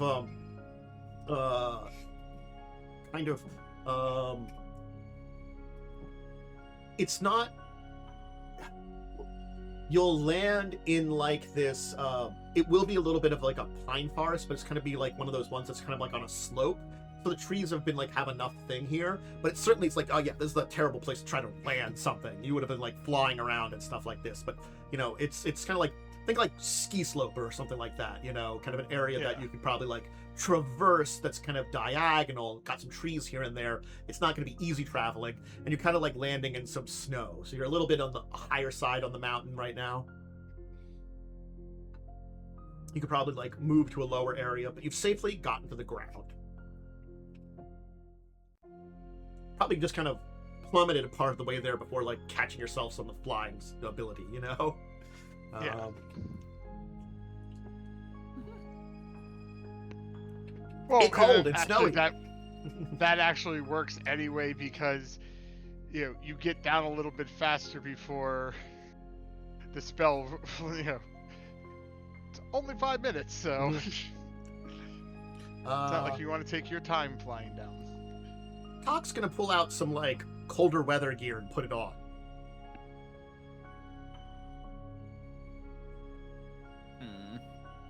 I never got any of that. Oh, there perhaps was Did some not in have the a city. chance to. We were up in traveled to the mountains when we had to return to the surface. There were places you could get some. You could have. Did you just see anything in my asked. size? Well, Wasn't exactly thinking about it.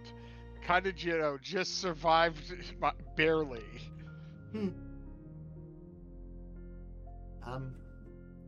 But you'll see Talk kind of like pick up Ixbanor and like kind of like put you in a pocket on her like coat, you know. There you go. Fine. Well, we did get a little bit of cold weather gear before. You did. One of you had some.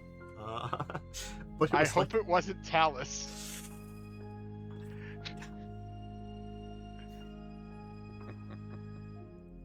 I did not write down anything. Yeah, you might have had it. Yeah. Oof. Unfortunately, yeah, it might have been Talas and it might be gone now. Ooh.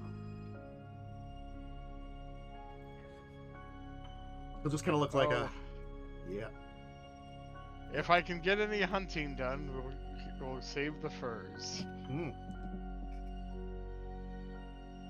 Well, I mean, better than nothing. Talas does have the coyote cloak, which its art specifically does show it as fur-lined. Yeah, so he's not terrible. He's got that. He still has that cloak. It's one of the few things you didn't have to throw away when you threw all his stuff away, because he's just wearing a cloak. Yeah. Yep. Yeah.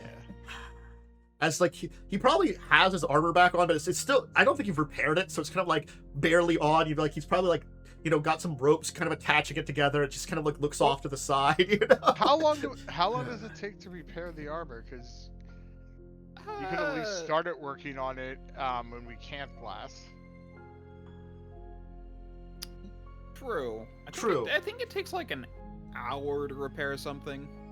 I don't know. If we said you wanted to do that while you were resting, we could probably say. I don't know how long it takes to repair his gear, which is all really wrecked up. Yeah. Give me 1 second. I'm looking. I'm pretty sure it's an hour, but skills, crafting, repair,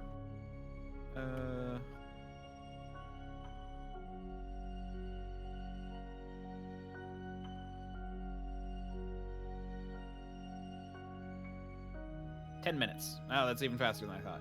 No. How much does that repair, though, is the question. I mean, oh yeah, that's a good point. So you have to make a depends on your roll. crafting check. You have to make a crafting check, and that determines how much hit points you repair.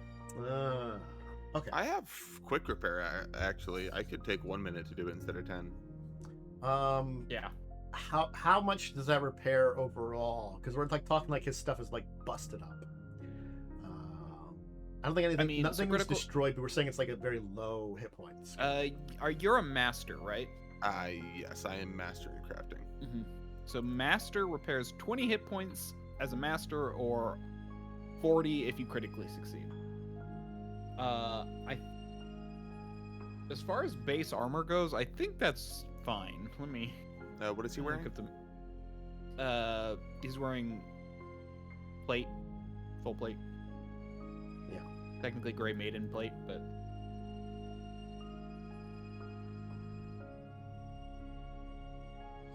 Yeah, it's God, more he doesn't the. even have a weapon at the moment. Yeah, he does. Thought he only said kept we're- his shield. I said we looked for it, and he said that we can Oh, find the okay. magical things because detect magic Oh, exists. right. Yeah. That's right. Well, thank God for that. Yep. If you transfer his yeah. stuff over to the party stash, I can use the macro to repair. Well, this is the thing. It doesn't even like the armor doesn't have a break. Let me look if it actually shows it.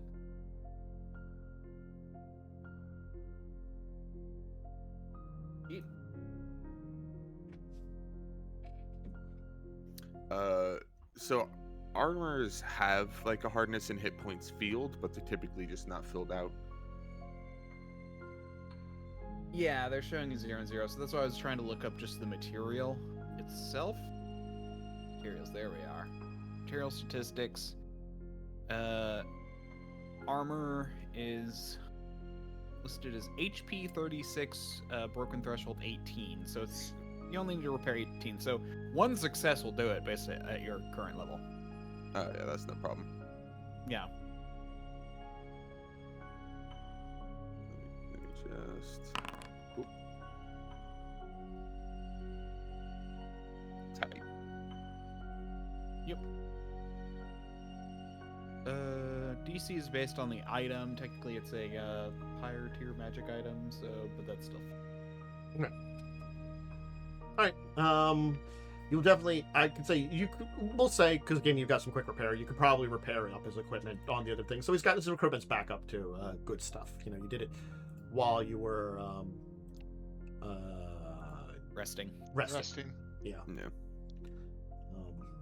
So at very least, his gear is no longer like cupped together by like ropes and stuff. So he's like, yes, probably there's some like, you know, probably dinks and some kind of material that you're like, probably need like a forge to get this out. But he got his like armor back together, and it's really in good enough shape that's like, technically it's not lost any hit points. It probably just looks like it's been through heck, kind of thing like that, you know.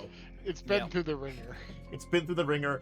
You're like, look, I've done the best I can. I probably need like a forge or something to like get some of these dings out, you know. It's that kind of thing, you know. It's not gonna mess with the structural integrity, but it's not gonna look great. Huzzah. I'm just gonna assume. I realize now, like I just kind of put the shield back up to full when we rested.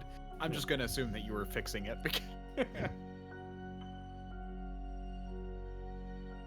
Good to know that you've got all the stuff to do that very quickly. So yeah, you can kind of take care of that. All right, cool. So what do you want to do? You are in the mountains. You are in the snow. It is cold. Oh, I'm gonna start by casting my spell. Sure. Wonders God. Yeah. So it's honestly going to take you down to a lower area because, you know, it turns out being down in the lower parts of the mountain valleys is probably a lot smarter to travel into than these upper parts where it's a lot snowier, more difficult to travel. Just, you know, Yeah. turns out that's a thing, you know, so you're going to probably be traversing some, you know, various valleys and stuff like that. It's a good, like, overland travel check in a dangerous situation. Would that just be survival? Like a, is there like a, That's Yeah, what I that- would think. Yeah, navigation, and that is basically survival. yeah. You've got an inspired route, but you definitely still have to follow that route, kind of thing. Like, Yeah. That is the check of Oh, all times. Jesus Christ. Last night, the game I was in, I kept rolling nothing but twos. That's bringing you to curse here. Well, are we sticking with that 20 or that 2 there? I can't re-roll. I already used my re-roll. All right. Unless anybody else wants to roll, we'll be traveling with that check there. So I mean, I could guidance myself to give me a 23. that is certainly a That's check. not going to be much. Yeah. I could guidance someone else if they want to try survivaling. Well, I mean, like, I assume if there's anybody... wait, Talas actually has a good survival. I just remembered. I want to say, like, if he wants to make a check, he can probably notice. You'll lose some time, but if he rolls well enough, he'll be able to be like, yeah. So Talas you'll has lose the same bonuses. yeah, you'll lose a little bit of time, but Talas will eventually be like, hey. I think you've kind of gotten off kilter here. Again, it's sort of like you're still in the upper area here, so there's a lot of snow. It's harder to kind of tell distances and stuff, and you're kind of getting messed up a little bit. So sort of like you generally have your spell telling you direction to go and kind of like a route to go, but you're like trying to like, adapt that to traveling through an area. The magic's only like go this way. Like it's not perfect. It helps you, certainly speaking, makes it easier to travel. You're going around the path of least resistance, but doesn't mean you might not mess up. But Talas will kind of correct you eventually and take you back on a better path. So, a number of days will pass through the mountain ranges. It will be a, generally speaking, slightly difficult, but not terrible journey. With Wanderer's Guide, it will make it a lot easier. You'll travel through a lot of very cold mountain valleys, areas that you have to kind of cross over, small bits of mountains and stuff like that too. It's not a perfect journey overall, but I'll just kind of go for the one check here that you had, kind of like that. You've got enough magic and skill between all of you that you can, generally speaking, traverse this area pretty well. Though, I guess you're definitely going to have to, like, probably put together, like, very loose, like, furs of creatures, which is probably gonna honestly make all of you stink to high heaven, those of you that are taking furs, because you can only clean them so well right now. You don't have the time to like make this into like a really great fur. Is it gonna be better than nothing? Yeah, but those of you using the animal furs that Umbriner's finding, you're gonna not smell great, which is really probably gonna be more Calder and Umbrin. You got like a kind of partially cleaned deer hide, best you could, in short notice. Wait, doesn't Umbrin still have the cold weather gear that we took from the mountain? Did I have it? No, you I have have it? that. Yeah, from that dead Oh, body. Calder There does. was that dead Oh, so body. Calder's fine. So it's just Umbrin and stinky furs. Okay. Yeah. Because Talas will kind of wrap himself up in his coyote cloak, it's better than nothing. It's not perfect, but he can kind of like wrap himself in it a little bit to help out. I got a shawl. Yeah. I got my nomad shawl. You got like horrible deer carcass, deer skin. Mostly clean deer skin. It's wonderful. At one point, you catch Ixbanor licking the inside of it. You pull him out. You're like, no, stop that. Not now. But nonetheless, I always know which way north is. True. You're mostly going the opposite of that. But the journey will be one that will last for a number of days before you eventually will begin to feel things beginning, not necessarily like a lot warmer, but you'll definitely get a little lower and a little warmer. Not a lot lower either, but eventually you will get to this area where you can cross over a little valley, and you can kind of see that there's a couple more mountains before there's this area where everything seems to kind of drop off. And you can kind of see this kind of rolling cloud that kind of goes over the center of this area, that when you kind of can see bits of green and stuff through it. This is the dividing valley you'll have to travel down into. How do you want to get down into the valley? Because it's a lot easier than the Mount Everest that you decided not to cross over, but it still is traveling down into a pretty steep, pretty like etched valley in here. Like these valleys you've been in here, they're like, small etches between here. This is like a literal like crack in the mountains that like separates out this area. So though it's not like a full fall off, it is still like a, decent I still distance. have fly. Yeah, you still do fly. I got rope. How much rope? A decent amount as far as I'm aware. Let me look. How far? How long? How big of a divide does this look? The divide itself is about like in the area here, you're probably like a mile wide.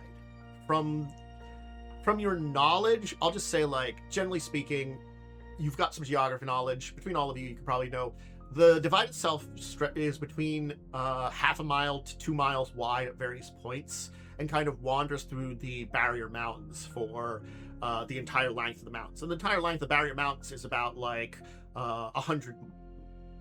50 to 100 miles in various places. Some areas it's thicker than others. In this area, it's a little thinner, so it's only about a 50-mile journey, but it's a 50-mile journey that kind of weeds through the mountains, so it's not quite a straight path either.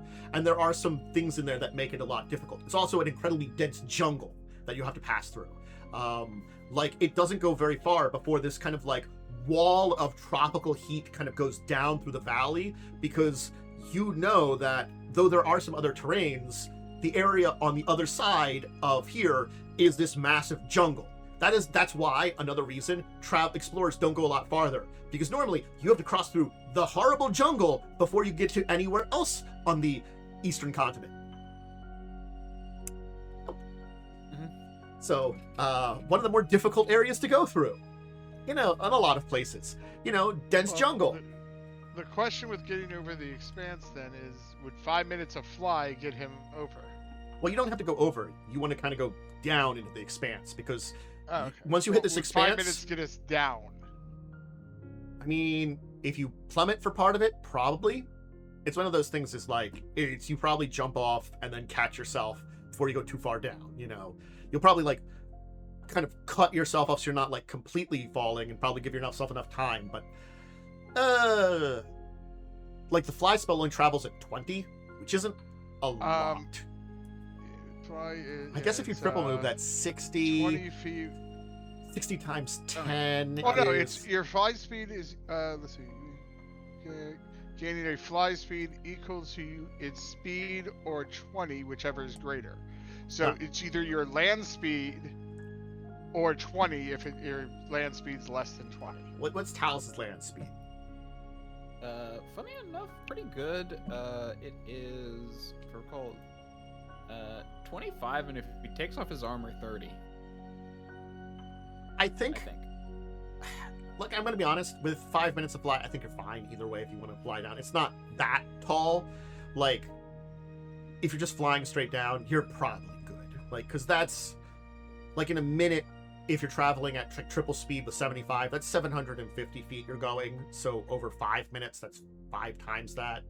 It's a couple thousand feet you can go, and it's not a couple of thousand feet. At most, you're probably like, from the kind of slightly more flat area you are in, because it's not like a full like off the cliff kind of thing. It kind of like you're in an area that's a little bit more stable before you kind of get a little bit more difficult, before it kind of gets into this kind of more sheer area that you're probably gonna have to climb on down the edge. And I'm assuming you're not going to the sheer area, getting off now. You're starting to fly now, and that you should be able to make it down to the bottom in 5 minutes. Then I cast Fly on Talas, and we carry people down, the two of us. So you'll Because head it makes down. the most sense. You'll head down through this kind of like this cloud that's kind of separating this out area. You can kind of see how like there's this kind of almost the wall of weather coming in from the east, just as permeating from here, creating this kind of cloud barrier where a lot of the moisture mixes the cold air of the mountains. It kind of creates this kind of like fog that rolls over the top of this. And granted, like, you will pass through that fog down into a lower area of the valley itself, where it seems like the fog doesn't necessarily fall down to the valley as much, but you can kind of see like rain and stuff coming through it. It's creating this kind of like interesting weather pattern of this kind of like heat that comes in, and it's so interesting because as you pass the fog cloud, you're hitting this wall of honestly tropical heat that's kind of passing through here. That seems to be permeating out this place. That just something is like dragging it in through here. Maybe it's a little bit of that primeval magic too that kind of just keeps the heat in here too. I guess we shed those furs. Definitely. As you're now in a place that is incredibly hot. It is moisture, it is hot, it is tropical jungle with pretty rough terrain, but still traversable terrain. There are all kinds of plants and insects and all kinds of things around. You can hear all kinds of creatures. This is an area that is certainly dangerous. It's not nearly as dangerous as the continent, but you can definitely sense like there are creatures here and all kinds of insects and stuff like that. And like, you can hear like something buzzing. You kind of slap it on your neck. There's all kinds of biting insects and stuff like that. You've traversed from very rapidly from like one environment into a vastly different one, and one that is very much so hostile in a different way.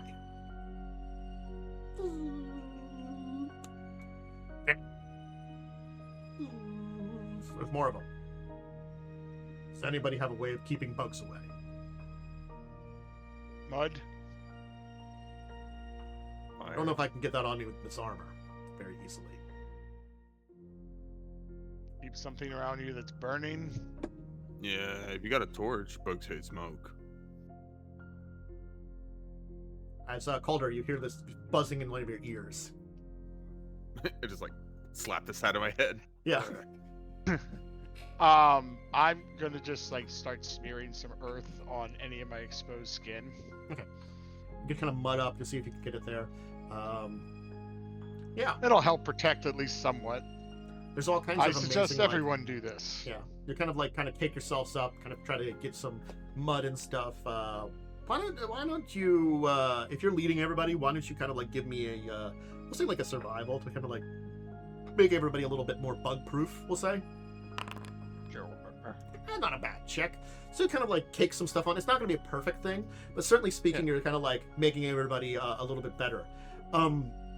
Granted, like you now are in an area where you have ideas about what this is, but this is like completely alien to you.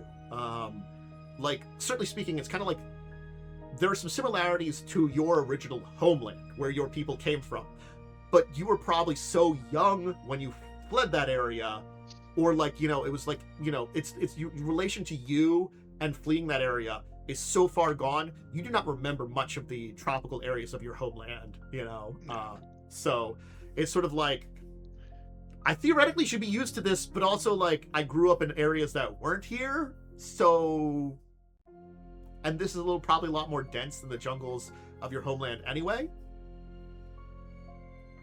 Dense and rough. Yeah. Because this is also like an area with a lot of rough terrain too. The entire valley here, it's not a very smooth terrain here, so it's a lot of like ups and downs. There's no like, there's like little cliffs and stuff like that. Occasionally streams and stuff.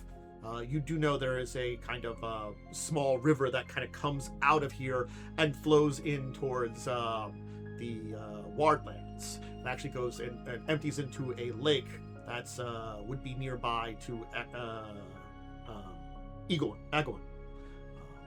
Not necessarily super close, but close enough to it that if they needed something to do with water, they could always go there. So, yeah, a jungle river. We kind of see one over here that kind of like reminds you of it, kind of like that. But you're not near the river right now. All right. So I guess I would need, at very least, a traversing survival check from one of you. And then, you've gotten some protection versus bugs. What other kind of things? I probably need like a nature check from someone to like avoid horrific dangers. I have a plus 17 to nature.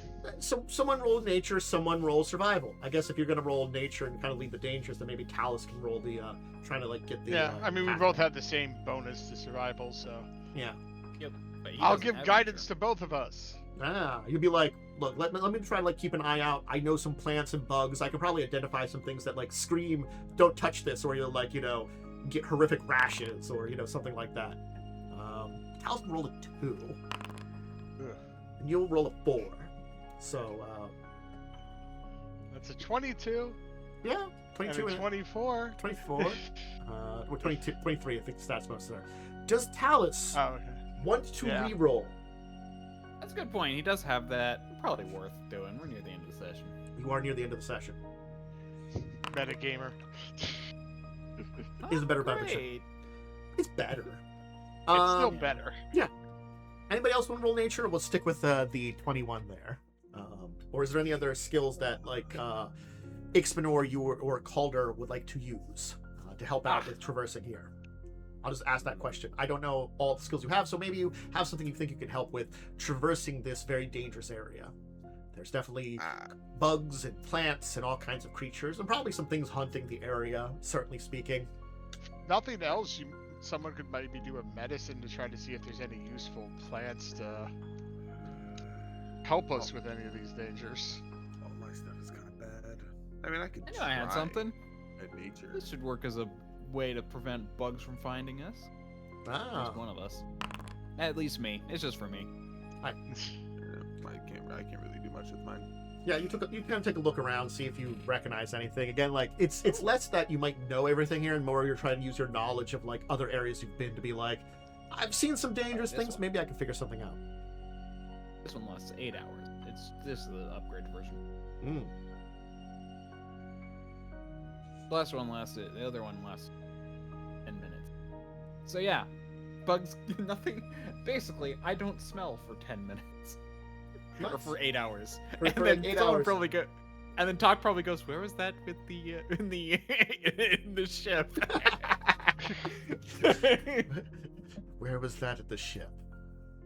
The entire thing smelled of muscalid for like, days.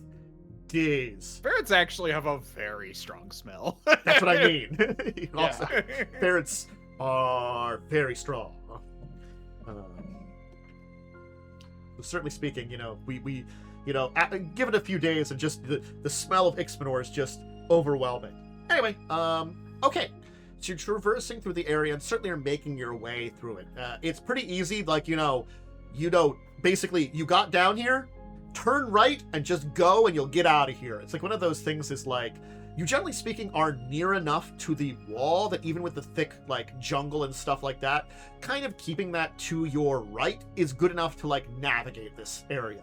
Granted, you're not like, it's not really not the easiest travel to go through here, but it does help because you have like a gigantic wall, natural barrier of cliff face that kind of at least gives you an idea of where you're at. You're not going to get lost very easily.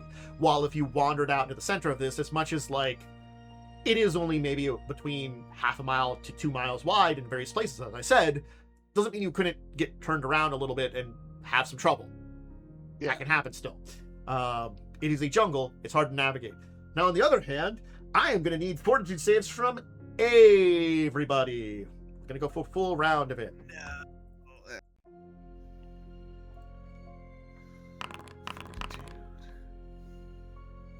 What's the best checks? Not bad. That's a bad check from Ouch. Talas. Oof. And he already used his reroll. Yeah, Was mine? already It didn't used actually his look. Ooh. Actually, If that's mine good, was a so- failure, I have a feat I can use to reroll it. Yours will be fine. Poor Talas. Yeah. All right. Where are you? I need you there.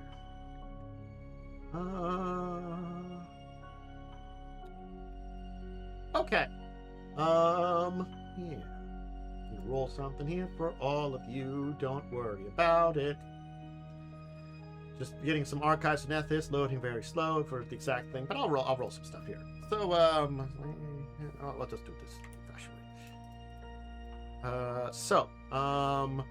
I guess Talas will take double this because he'll have a critical failure with 1. The rest of you will be fine. Basically, there's some things you get exposed to that's horrifically, like some poisonous plants you move through, and they're not great. But most of you, like, they get on the plant, the clothes, you feel a little sickly, but not terrible. You're like, oh god, what did we walk through? But Talas, he gets like a face full of it, and he'll take 20 poison damage, so double that because he critically failed. So he's just like, he like vomits up a little bit, it looks like, he like one of the plants, like, like a branch that everybody happened to walk by, he kind of hits it with his face by accident. So it's like, he's got these kind of like welts on his face now. He kind of looks like a little like, green around the gills, so to say. He looks like not a little sickly. But yeah, you encountered some horrifically poisonous plants along your journeys. So, the rest of us take normal or just him? The rest of you would technically take half damage. Got it. You made your save, you take half damage. Oh, I'll just You can type manually in, like, do it. Yeah. Yeah, I in your forgot, thing, you can 135. just type -5 and it will work. Yeah. Calculate it for you. House will take a good whopping 20, which, honestly speaking, that was not the worst roll it could have been on 4d6. So, Also, he can take it. he could Out of basically, everyone, like, he can take it. yeah, he's just gonna like, oh god, ugh. He is just mighty beefy in a lot of ways. So yeah, unfortunately, just wandered into some poisonous plants there. Ouch. Anyway, you'll continue your journey, and it will take a number of days. And can everybody give me a perception check? We'll do that one there. I'm guessing this is a kind of more generic rather than like one that's in a specified time period. Yeah, this is more generic over the course of the journey kind of thing. I can't get much better than what I rolled. I'm just like, because it's not necessarily a huge amount of time you're traveling. Like it's a couple of days that we're going to be traveling through here to get to where you are, and I'm trying to like kind of like speed up all the encounters you have by the checks you made earlier. You know, I'm trying to like, you know, I'm not trying to like drag on this area, but Umbrin, definitely speaking, your check will be good enough that you will be able to help steer some people away from a dangerous encounter with a creature. You know, there's some kind of large, as you're kind of like moving around, there's a body of water, and as you're kind of approaching it, you kind of like point out that there's something in the water that seems to be a very large crocodilian of some kind, like very large, like, you know, much larger than you're used to. But fortunately, you're far enough away from it that probably you can avoid the encounter, and you can kind of steer everybody a little farther away from the water. Like, you probably were gonna like, oh, let's go grab some water. We finally found like a little bit of an offshoot stream here from like one of the larger lakes. We can grab some water here. And I was like, no. Well, if there's a little more connection, let's go farther down where this thing isn't. As much as maybe you guys could take it, you know, it's in the water, it's in its element, and like, you know, it could probably do a lot of good damage. Better avoid it rather than, you know, get into some trouble and, you know, worry about something else. Taking the smart play. So how many days were we traveling? You cut off there. Sorry. I was going to assume that like just taking like the general, you know, DC check of Joe and his survival, you probably would be fine to like not need to worry about food in here. I'm just gonna say. Yeah, I was just curious. I was just curious about the time, but yeah, 3 days. 3 days journey. As much as, you know, you can use a little bit of magic and skill to speed up, it is still an incredibly dense area with a lot of like, you know, ups and downs, small cliffs, you know, other little like ravines and stuff like that. That makes it traversing it fairly difficult. But you eventually will begin to cut through the area of the jungle, and it'll begin to clear out and become a little bit lighter, and you will be able to see that the valley will actually open up into a massive grassland that will lead down to this huge, well, actually pretty huge, decent sized castle. Much bigger than you thought. It certainly isn't the size of, you know, Avanswell. It certainly is not the size of the Birchlines, you know, back at your home. But it is impressive from what you thought. It is much larger than what you thought it was. The city itself, it does look like a little city almost in a lot of ways, with this kind of like big, kind of small, bigger building that seems to be built out of the back of this kind of stone structure with these kind of walls that kind of go out in various areas. And you're kind of coming in from this back area where we kind of move into, from jungle into this grassland as you approach this structure. And we'll leave it there that you were finally approaching Egowin Castle. And we can kind of have our big finale next week. There. Yeah. there might be a little bit more, but okay. I'm gonna be honest. There are things to do, but I think what I'll say is I'll enter the finale next week, and I will see how things play out with you in the city and what you do there. Whether or not next week is the true final episode, this will be the finale kind of event. You know, Gotcha. You know, maybe you'll get through it like that. Maybe you won't. I can never predict you guys. Fair. Very fair. 10 sessions later. It's very normal. Yeah, so I will have the things prepared for what you do. How you interact with them, if we have next week as the final episode, okay? But this is the kind of finale of everything that we're beginning at very least. So, probably at least this one session, maybe a second one. I'm going to say, like, even if you get to the second one, it might just be a shorter session anyway. I don't think we're going to, like, get a 6 hours in for what's left over to do. But, you know, maybe you can get, like, 4 or 5, maybe. So we'll say, you know. So, you know, we'll see, though. I'm certainly not going to go crazy and, like, push us to that. Unless it's, like, you're really close at the end of next week. We'll see how it goes. Yep. But there are things to do. All right. Hey, I hope you enjoyed the little adventure here. It was, you know, a little bit more overland travel. I kind of wanted to we had some, like, information you gained. You ended up sending your spirits to the sun, the actual sun. That was a hot time. I don't know why. That sounds like a euphemism for something. Somewhere it probably is. I'm not going to lie. You are correct on that one. There's somewhere. We had a hot time on the sun. You had a hot time on the old sun tonight.